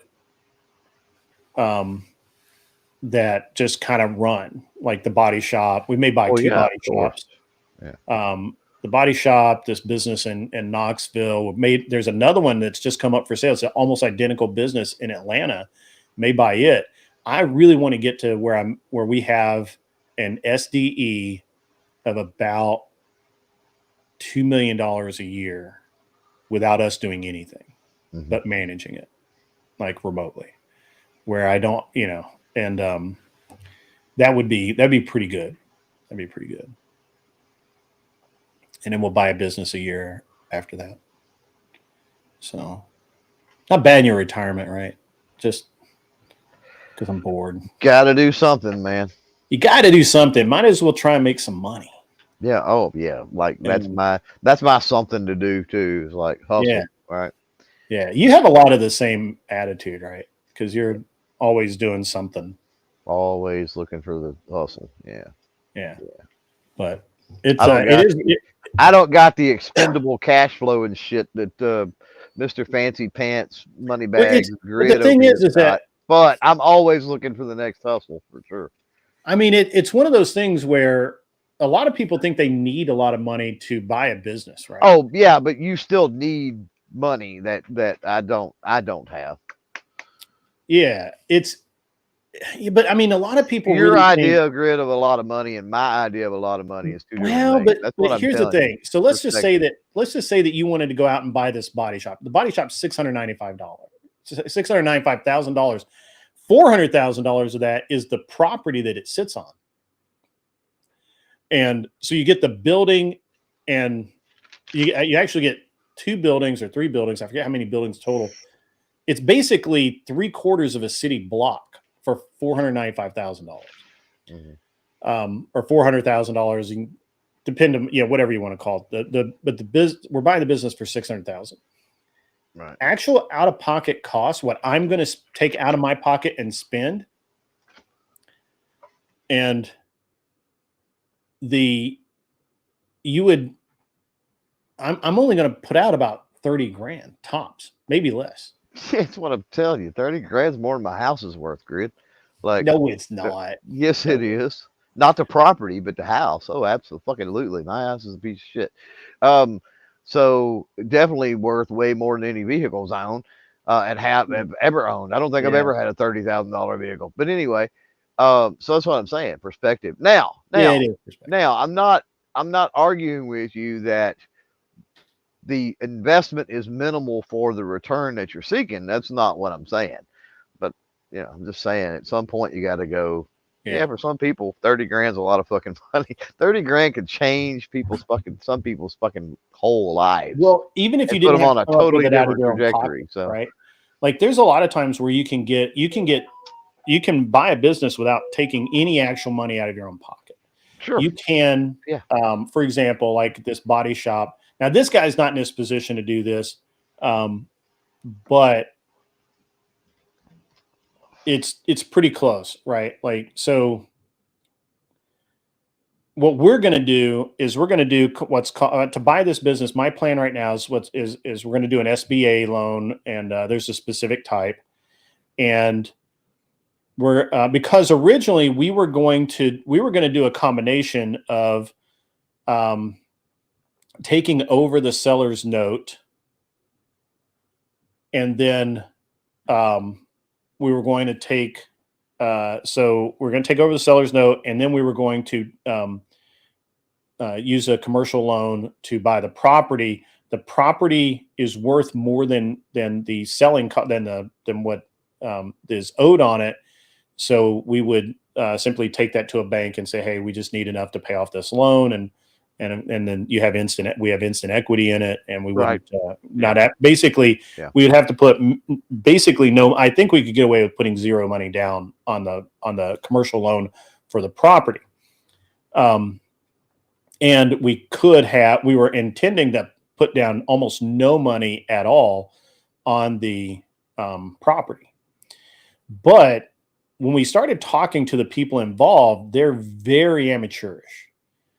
And to get the deal done would require us to spend a lot of time to educate them on how we want to do things. And even then, they may not understand it well enough to say, yeah, let's do it.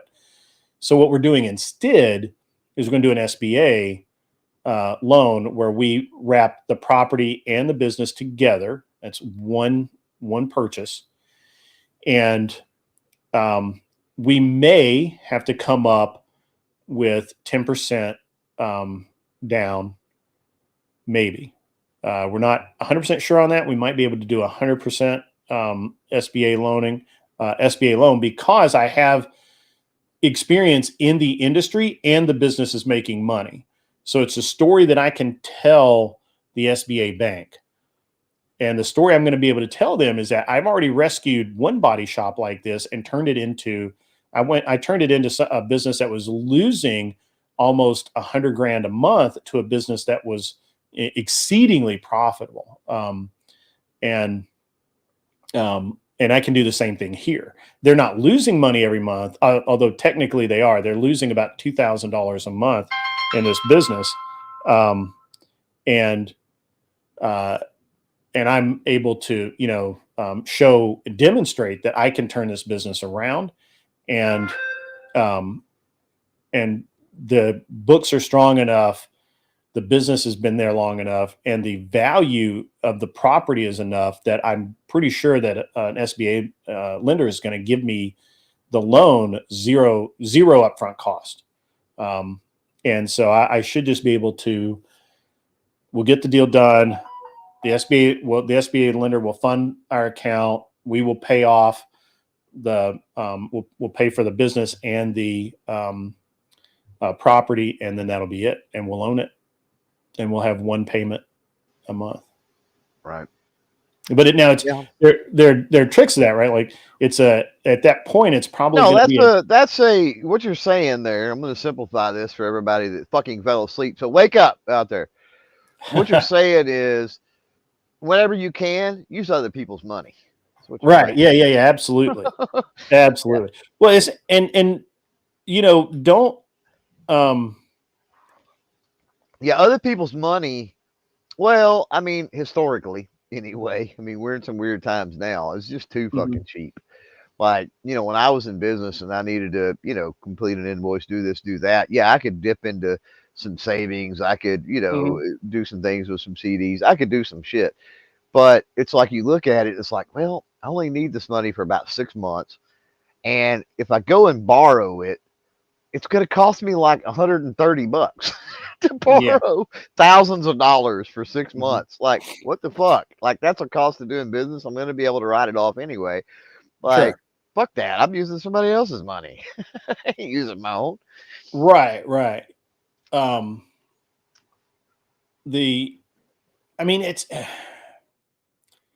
Most people can't. Most people don't. Well, most people don't. Most people don't have. Here's the thing. Here's what I think gets you started, right? As far as being able to use other people's money, you're going to have some type of collateral, right? And I think where people get stuck is people don't make any investments into assets that they can later use as collateral, right? There's so many people out there that rent, right? They rent or they lease, or they're making monthly payments. They never fucking own anything. And I'm big about owning shit, right? Like, you're that way. Look at all the shit you've got, right? Yeah. Like, I talk about my house being a piece of shit, and this goes into what G-Host out there said earlier when he was talking about my collection. And like, there's some truth to that. I'm sitting up here bitching, and like, my investments are just diversified differently than Grid's, I think. It's all it is. But to Ogre's point too, I wanted to address this real quick, because Ogre was talking about, more than they make in a year. Average household income in the county I live in is just barely over $20,000 a year. So there are places in this world that's unbelievable when somebody like Ogre says, oh, well, 30 grand's more than I make in a year. And people are like, really? How is that? And it's like, That's a real thing. You need to get out into Mhm. the world and look at stuff. But the cost of living is much, much lower here as well. Yeah, yeah, it's still really low where I'm at, but it has increased. But I mean, Well, it honestly, always is going to creep up with inflation and yeah, with it's an interesting thing. I think is that most people, it's not even about it's understanding why someone's going to give you the money, right? Because a lot of people think that they have to, because they've been conditioned this way. They've been conditioned to think, well, I have to have all of this credit. I have to have all of this stuff. I have to have, but really, my personal experience is that, well, all right. So I was in a meeting the other day with one of the bankers that were looking for, to get the SBA loan for the business we're buying in Knoxville. Now, this is a business and real estate deal. Currently, it's almost $4 million. And so we were looking at, the guy's like, well, as long as I mean, obviously we've got the funds available for the upfront money for our share, and then we've got contracts in place for the seller's notes, and we've got some other things, and we're going down the list of this, and this. This is what the financials are. This is what this is the receivables that we're getting. Blah blah blah, all this stuff, and like as an afterthought, he's like, yeah, and we'll run your guys' credit. And my wife's like, what is the credit score? Just out of curiosity that you guys look for, and they're like, well, anything over 680 works. Do you think about that? 680 credit score. If everything else checks out, Mhm. you're buying into a $4 million loan. Mhm. Yeah. And most people, if they think about it, they think, well, you got to have an 800. You got to Well, shoot 840. Right. and I'll tell you, and this is not necessarily with on the scale that you're talking about, but again, perspective. Let's narrow this down. Sure. I have had absolutely horrible credit before, but during the course of having that horrible credit, there were local credit unions in the area that I knew them for a long time. I've done business with them for a long time, and I've never defaulted on any of their shit. And having a local credit union with a local board that knows you and being in good standing with them, you can have absolute shit credit and still get stuff accomplished that way. Yeah. So the mortgage on the business, so the business loan works a little differently than so the property will go under a mortgage after the second or third year. The first 2 years, it's just part of the business loan. It is what it is. The business loan is 10 years. So it's, I think it's $24,000 a month is the term right now. I'd have to look at, because it's changed a couple of times. I think it's somewhere between $20,000 and $24,000 a month. Debt service is what it is on the, but after the first or second year, the property goes on its own mortgage, which is a 15 or 20-year loan. And that then the properties drops down to, I want to say like 8,000, not 8,000, like 5,000 a month, something like that. And then the business loan stays the same at about at 18 or 20. So just separates out like that. Yeah. Yeah. It's a short loan. The SBA loans are usually 10 years. So, and I've seen them as short as 5, which, yeah, I don't want to borrow money that long.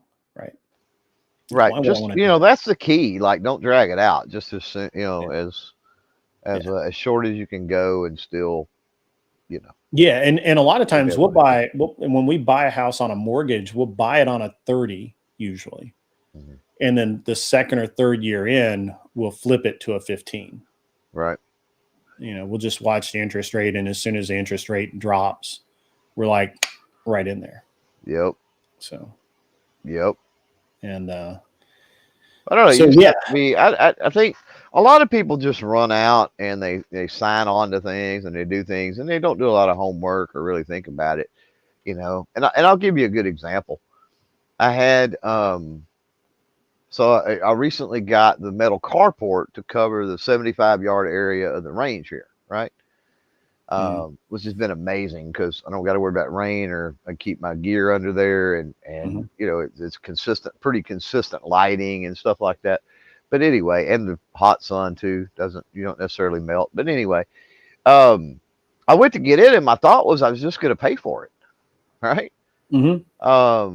And I went to do it, and it's like the interest on it was, so for 5 fucking years, the interest on it was like nothing, dude.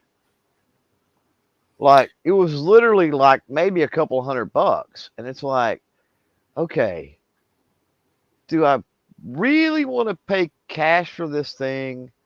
Or, and here's the thing, if I financed it for the 5 years, right, and it ended up costing me an extra $200, I can insure it through them, right? It would be insured if a tree fell on it, if a tornado came through, like that sort of shit, right? It would be covered for those 5 years. And I'm like, well, fuck me.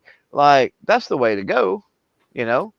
Yeah. And then as far as the $200 in interest, I figured it up, and it's like, oh, well, if I double a payment every X number of months, right? Like, I make that $200 back. Yeah, so I used to do this deal, and we're going to see this again pretty soon, I think, because they're having trouble moving cars, and everybody's upside down and sideways. So what I think we're going to start seeing again is we're going to start seeing 0%. And if we do, it's like free money. Pardon me. So I used to buy trucks, and this is, you have to think this way in life about everything. If you want, you know, if you unless you just like throwing money away. So like I would buy new Chevrolet pickup trucks, 0% down, and I would buy them, and usually in white. I was going to buy a black one once, but I think all the ones I bought were white. Oh, going white on a truck is a solid choice. Yeah, for resale purposes anyway. Yeah, right. And so I would keep Cost it is 2 usually years. a little cheaper too. I keep it 2 years. And I barely put any miles on it because I would use it for that 2 years. I was using it as a shop truck, or I would use, you know, we would go to like 1 or 2 events with it. So they'd all have, you know, at the end of 24 months, it would have, I don't know, 25,000 miles on it, 30,000 miles. And I would sell it for more than I had paid for it, because it was 0% interest. Yep. You right? don't have that first year. I don't have the the balls. first 2 years of just paying interest on it. Yeah. So, so I would just, you know, that was a free truck. It's literally a free truck. And then they quit that. They quit the 0% interest, and then they went to lease deals, and they would give me a lease on a Dodge, and this was with Dodge. This is my experience with Dodge. So they would give me a Dodge truck, a Hemi V8 crew cab, 4-wheel drive, for $200 a month. Yeah, that's a no-brainer. But yeah, no brainer, right? And I would literally, the first year I went in, I just stroked them a check for the full amount and just handed it to them and just walked out. So, I never sent them any of them. So the Kia that we've got now, we got a buddy that's got a used car lot. I've probably told this story before, so I won't get into all of it. But we got a smoking fucking deal. We're nowhere near upside down, and it only had 800 miles. 80 or 800, I don't even remember, but less than 1,000. I don't remember if it was 80 or 800 miles it was on it, but it had nothing on it. It was literally a brand new car. That's why he couldn't sell it on his used car lot. He gave us such a deal on it. But anyway, so it's getting up there, and that's what we use to travel. It's good gas mileage. It's sporty. It's kind of a cool car. It's a good daily driver for my wife too. But it's getting up there, so we're gonna have to we're starting and have been kind of eyeballing and laying the groundwork for something else. And I think leasing is how we're going to go with the travel. It just with the service and the other things. If we did not travel with my wife, it was just a daily driver, maybe not. But with the traveling, leasing seems to be the way to fucking go for us. And we can lease something like you're talking about. We could lease something brand new right now for half of the monthly payments of what this one was. Right. It's Yes. insane. Let me tell you what you And can we do got a right. good deal on, and we got a good deal on this one, and we can still lease it for half. It's crazy. Let me get this. So Agrillipus, I bought Chevrolet trucks when they had 0% financing, and I didn't have to put any money down. I would just go in, sign, they give me a truck, I drive it for 2 years, or we kept it around for 2 years, and then I would sell it on the open market because the trucks didn't depreciate enough. As a matter of fact, they would appreciate because there was always a shortage of diesel trucks. And so the service trucks. Yeah, it's a white. I mean, I was buying SLTs, so they had leather, sound, they had all that stuff. And so basically I got a free truck for 2 years. And I just make and my payments were really low. Right. Yep. And so I'd make my payments for 2 years, and I would sell it for more than I owed on it. And even if I didn't come out ahead on what I paid in payments, if I'm paying $500 a month for a brand new truck or $800 a month for a brand new truck, that's kind of worth it. That's cheaper than renting a truck. So my second strategy was to when they ended the 0% interest and they Dodge went to a lease deal, which was, I think it was 20 or 25,000 miles. The truck, brand new truck, is you could buy a brand, or you could lease a brand new Dodge crew cab V8 for $99 a month, and you could rent the diesel, or lease the diesel V8 for $200 a month, single rear wheel. And I did that every single time, like every time. Because it was just, and Ford did the same thing. They had a similar thing. Yeah. Chevrolet, I think, had a similar thing.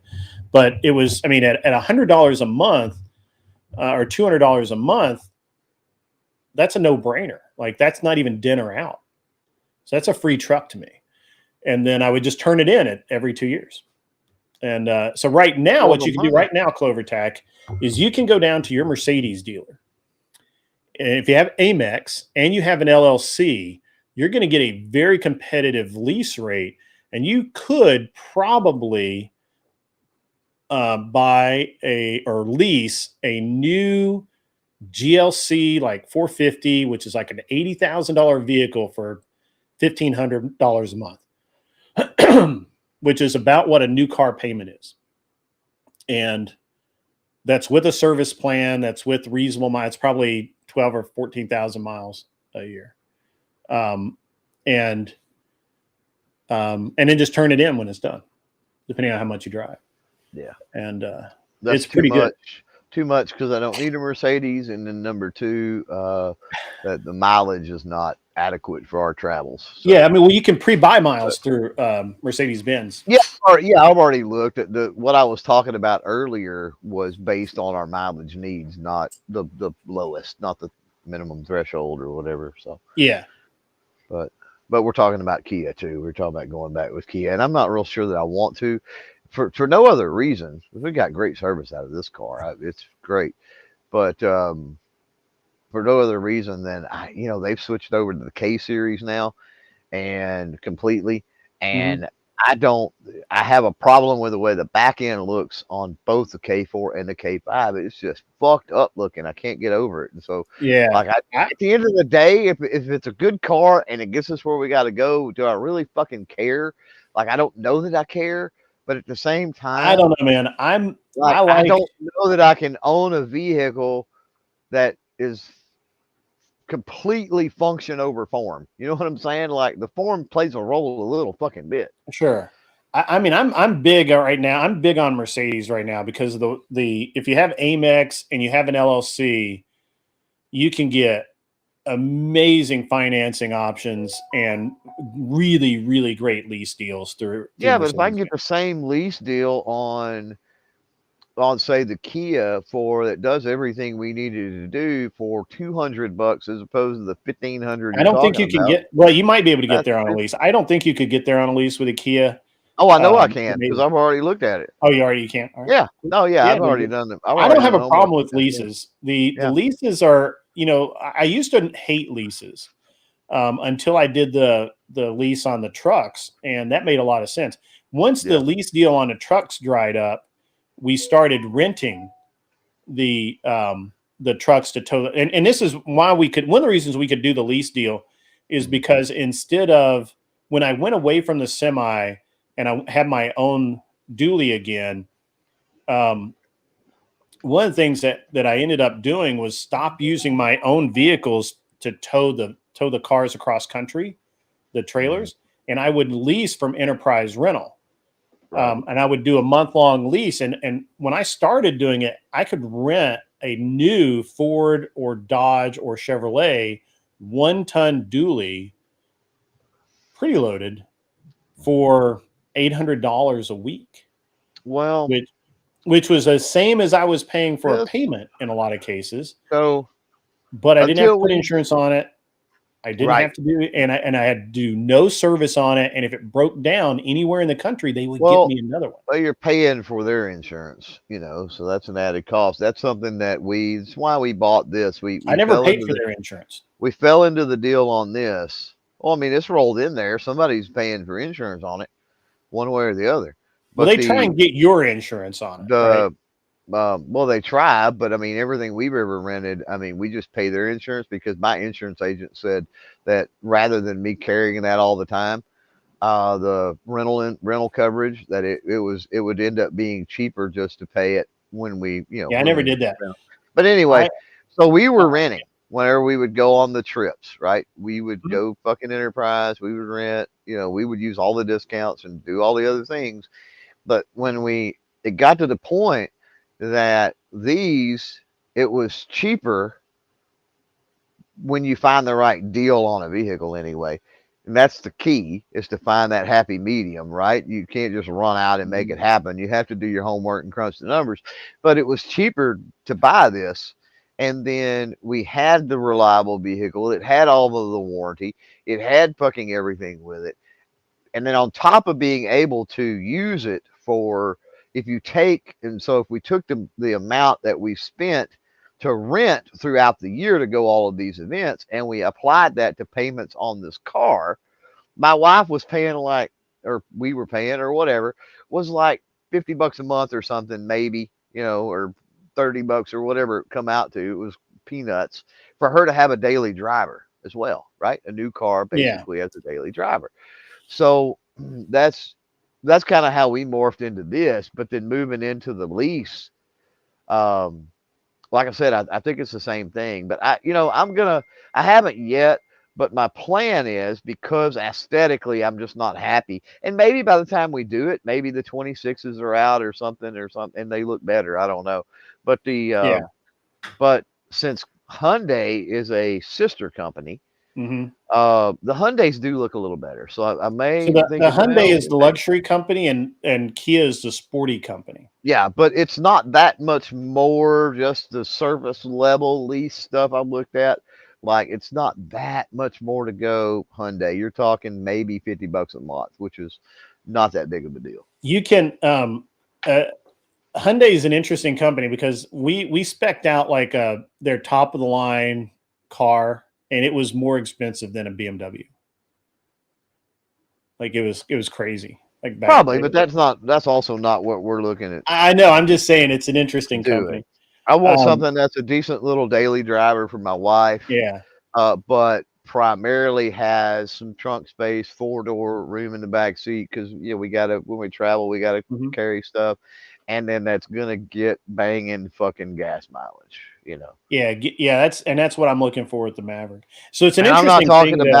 talking about gas mileage only, right? Yeah. Because gas mileage only, you would sacrifice trunk space, you would sacrifice the back, you would sacrifice some of those things. So again, it's that Yeah. finding that Goldilocks zone, that happy medium. Yeah.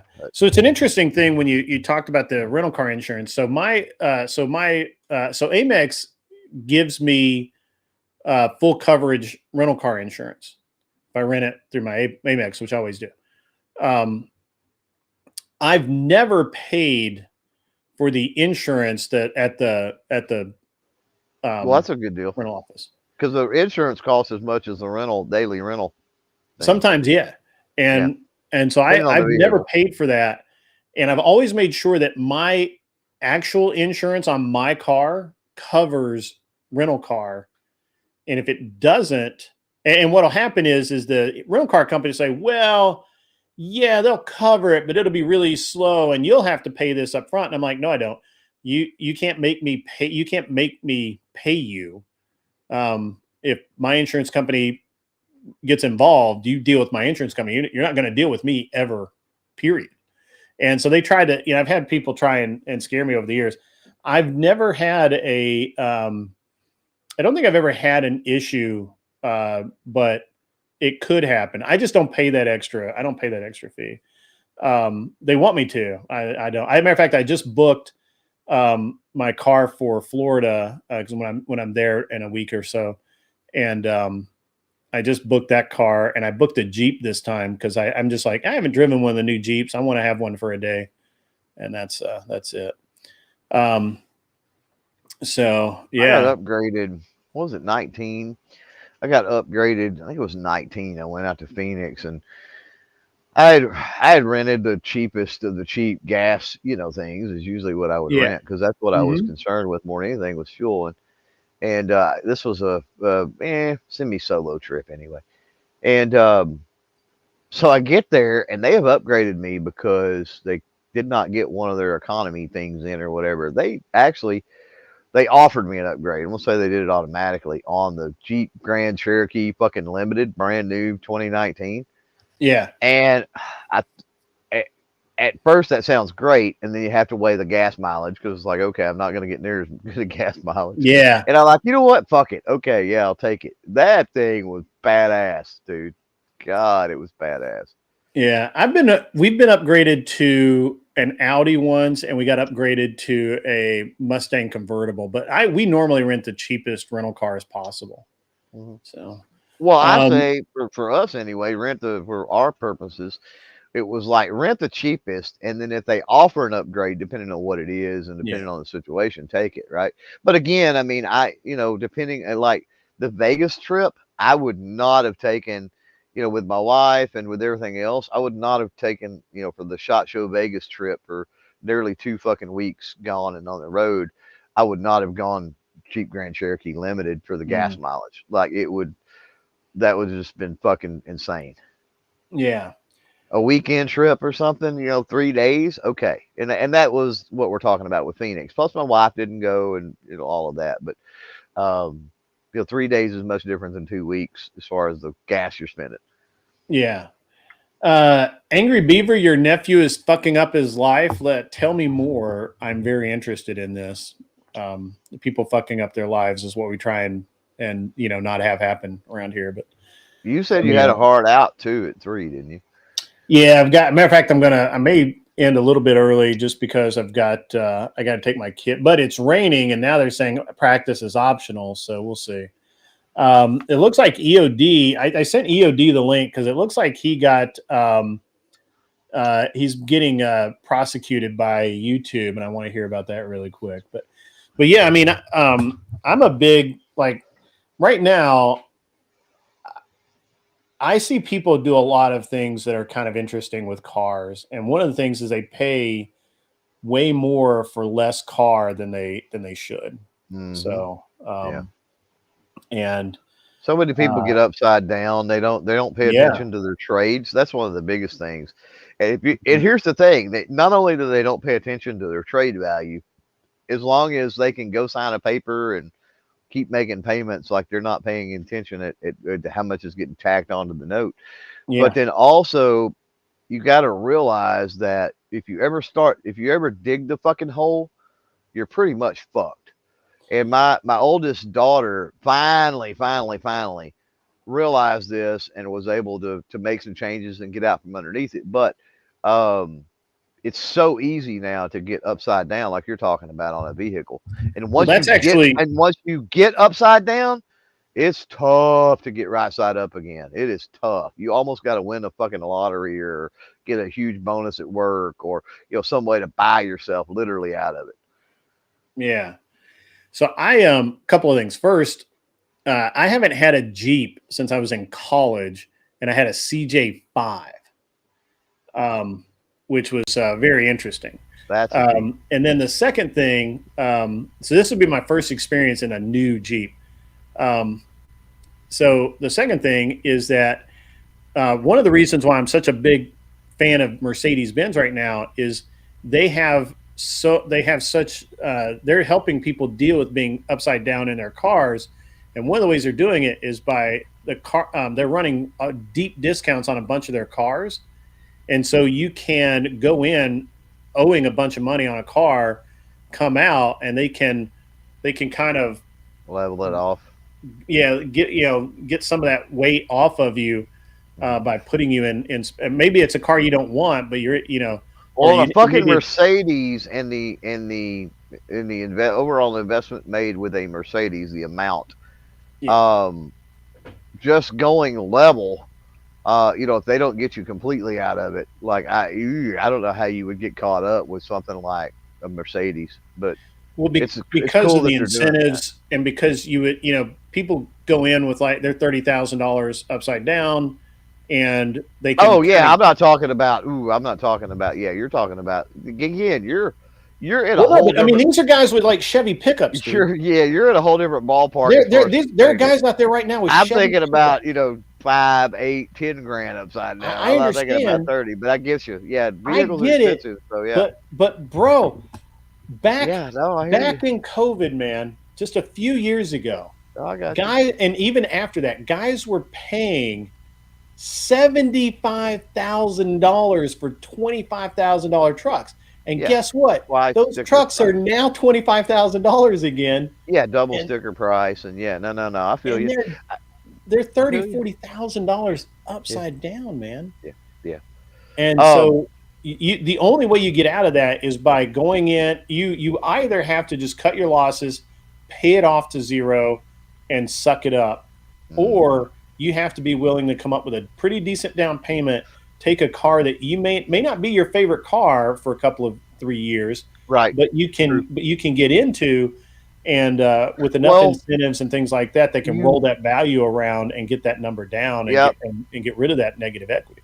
Well, you make a good point, and going back to fucking 2 hours ago in a conversation, sometimes buying that $1,000, $1,200, $1,300 car and driving that for a year or two creates that pathway to get out from being, you know what I mean, upside down. So it doesn't suck that you're driving a fucking 20-year-old, whatever, 25, 30-year-old vehicle. Sure, that could suck.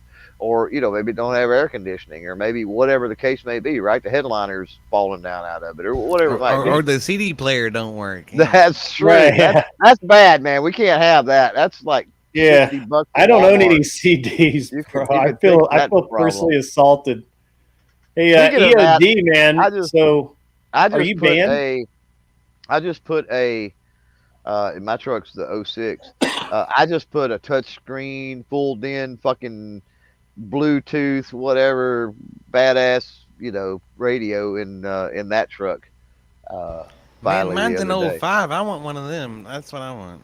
They were about $100. They were about $100, and I mean it plugged up great. It hooked up great. Yeah, they weren't expensive. Now it has the USB port and has internal storage, and like to do your MP3s or your whatever, it hooks to Wi-Fi, and look, it's fucking nuts, dude. They got Kissy Cat. They got her. Her F-250 was $110K during the chip shortage. Oh, that sucks. What? $100,000 for a 250? Have you lost your mind, woman? I swear. This is why women should not be allowed to make decisions. That's what I'm telling you, man. Nope. Hey, now that EOD's up here, I'm gonna bounce, Grid. All right, man. We'll see you, brother. So have a good rest of your day. I'm gonna kick it into listen mode, and I'll be hanging around. Yeah. Snipe from the chat as always. I do like to talk to you, Clover Tag. Well, okay. Well, yeah, you can hang. So EOD, are you persona non grata on the internets now, or what did you do, young man? Nothing. I didn't do a damn Oh. thing, Grid. I didn't do nothing. Okay, I didn't do nothing. Here's what happened. Shush. I'm talking to my I didn't dog. do nothing, but here's what happened. Okay, so it was the riots. Okay, so I mean, maybe you guys weren't around in you weren't streaming in 2020 2021 when the riots happened, but there's this whole fucking ecosystem of streamers sort of sprung up around that. I think that when the riot happened in LA last night and the night before, some of those people started just fucking coming back out of the fucking woodwork. And so I'm fucking modding Rob's chat, and guess what? We see somebody we haven't seen for months, maybe a year or more. This guy Key Lime Platypus, and he brought in with him a cadre of followers in order to try to bomb Rob's stream and just spam the chat with all kinds of stupid little jokes. They were innocent, and maybe I should have let it go. But I wasn't gonna let it go. I didn't let it go. I started bopping them. I just bop bop bop bop bop bop bop bop bop. Nope, nope, nope, nope, nope, nope, nope, nope, nope, nope. And I reckon all those people started reporting me. So when they reported me, they had to come up with an excuse. The jokes they were making, they was like, you're fat, you're a fart narker, you're a fart nibbler or whatever, and it's just stupid little shit. And it's just like, but it was one after the other, after the other, after the other. And they were trying to derail the conversation, they were trying to derail the chat, and I didn't want to let that happen. So I'm a mod, I'm trying to be a good mod, I'm trying to be a good steward of the conversation. So bop bop bop bop bop bop bop. So all those people reported me, and they reported me for different reasons: hate speech, derogatory comments, misogyny, this, that, and the other thing. Misogyny? You? They're making shit up, bro. That's all it is. They're making shit up. They didn't like the fact that they got bopped because they were trying to spam the chat. So they're just making stuff up, and they're coming after me. This dog, I swear. I'm talking to people, and he's like, "No, you pay attention to me." No, dog. Wow. Chill out. But yeah, that's it. That's ultimately it. They just made a bunch of shit up, and YouTube has to try to fucking figure out what the truth is, because they can't trust me any more than they can trust them.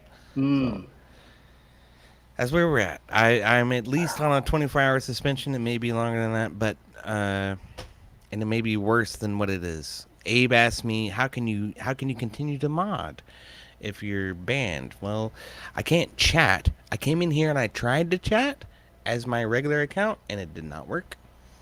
So I made another channel specifically to talk. That's why it's EOD Speaks. That's all I want to do with it, is just talk in case nothing comes through. But we'll see. Dang, son. I'm actually shocked that I don't get reported. I mean, I have, I think, been reported a few times, but... Have you covered the LA riots? A little bit. Not bad. Yeah. It's a risky business. I'm telling you that. There's a lot of fucking commies in that little circle who are going to look for people who are covering the riots. And if they find out you're a right-winger, they're going to look for a reason to report you. Yeah, those weirdos. So, but are you going to be able to mod Rob's channel? Yeah, so far I've been able to mod any channel I want. All the channels that I mod several channels. It's not just Rob's, but Rob's is the biggest, of course. How's the new hire going? What new hire?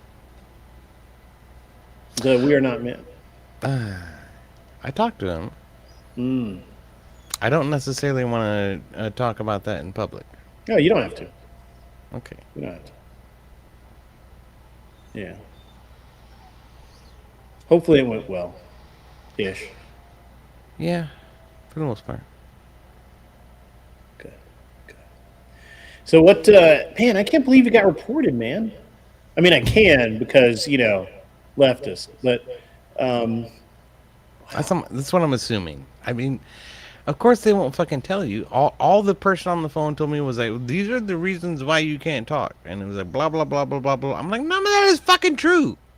yeah, How can I dispute this if you can't even give me a specific example where it happened? Fuck you. But that's not what I said. But you should have. Should have let off with "fuck you." Now, why am I banned? Fuck you. oh yeah, that totally would have worked. That's what I did with Twitch on Twitter, and that didn't work out very well. It didn't work. Yeah. Oh, all right. No, Well, it didn't. noted.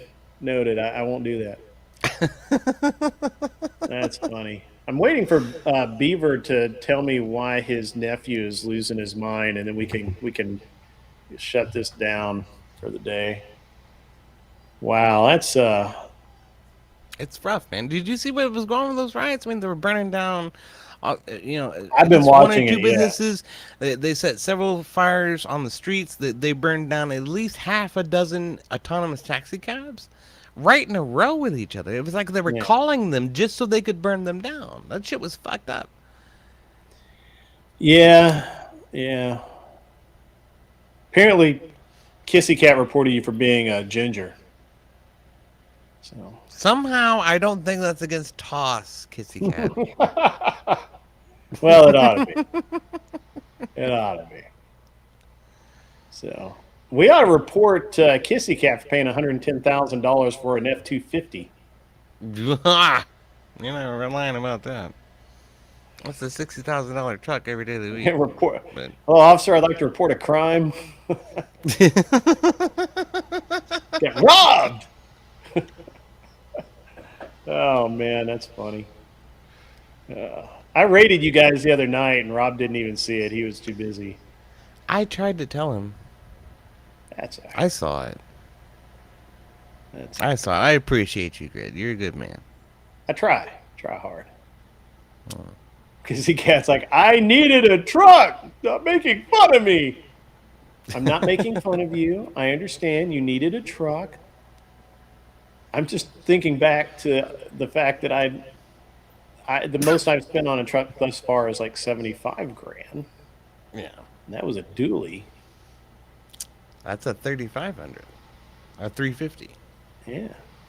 3,500 Chevrolet. Right on. I pretty much only do Chevy trucks now. The Ford, the cab is kind of narrow unless you go to the like the F550 or something like that.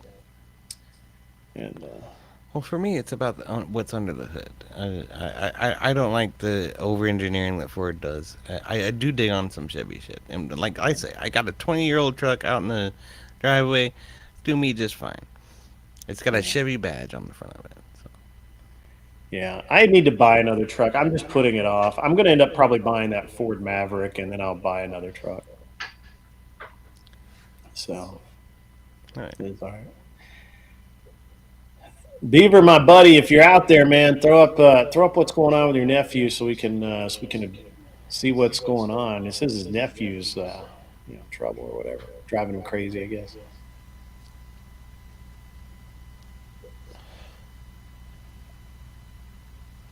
I think Kissy Cat has a lot of toys, boats and trucks and all kinds of stuff, which is good. Yeah.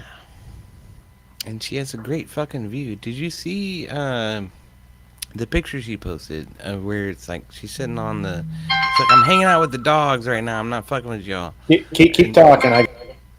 Yeah. She's sitting on the lawn with the dogs, just hanging out, and she's looking out, and it's just Appalachian mountains, just boop, boop, boop, boop, boop. They might be Romanian mountains, I'm not sure. You know, after the fucking Hatfields and McCoy special that they put out, and then ended up filming it in Romania. It was pretty fucked up, but she sounds like she's from Appalachia, so I'll give her that. It was very pretty. It was a very pretty scene. It seemed very paradisical. Like paradise. Let's put it that way. Yeah. I gotta go in just a few minutes. Oh, So, is everything all right? well, no, yeah. No, I've got to take my kid to practice, and we leave it. I have to leave at 3. Okay. So I have to end like 5 or 10 minutes early. It's no big deal. That's all right. So there you go.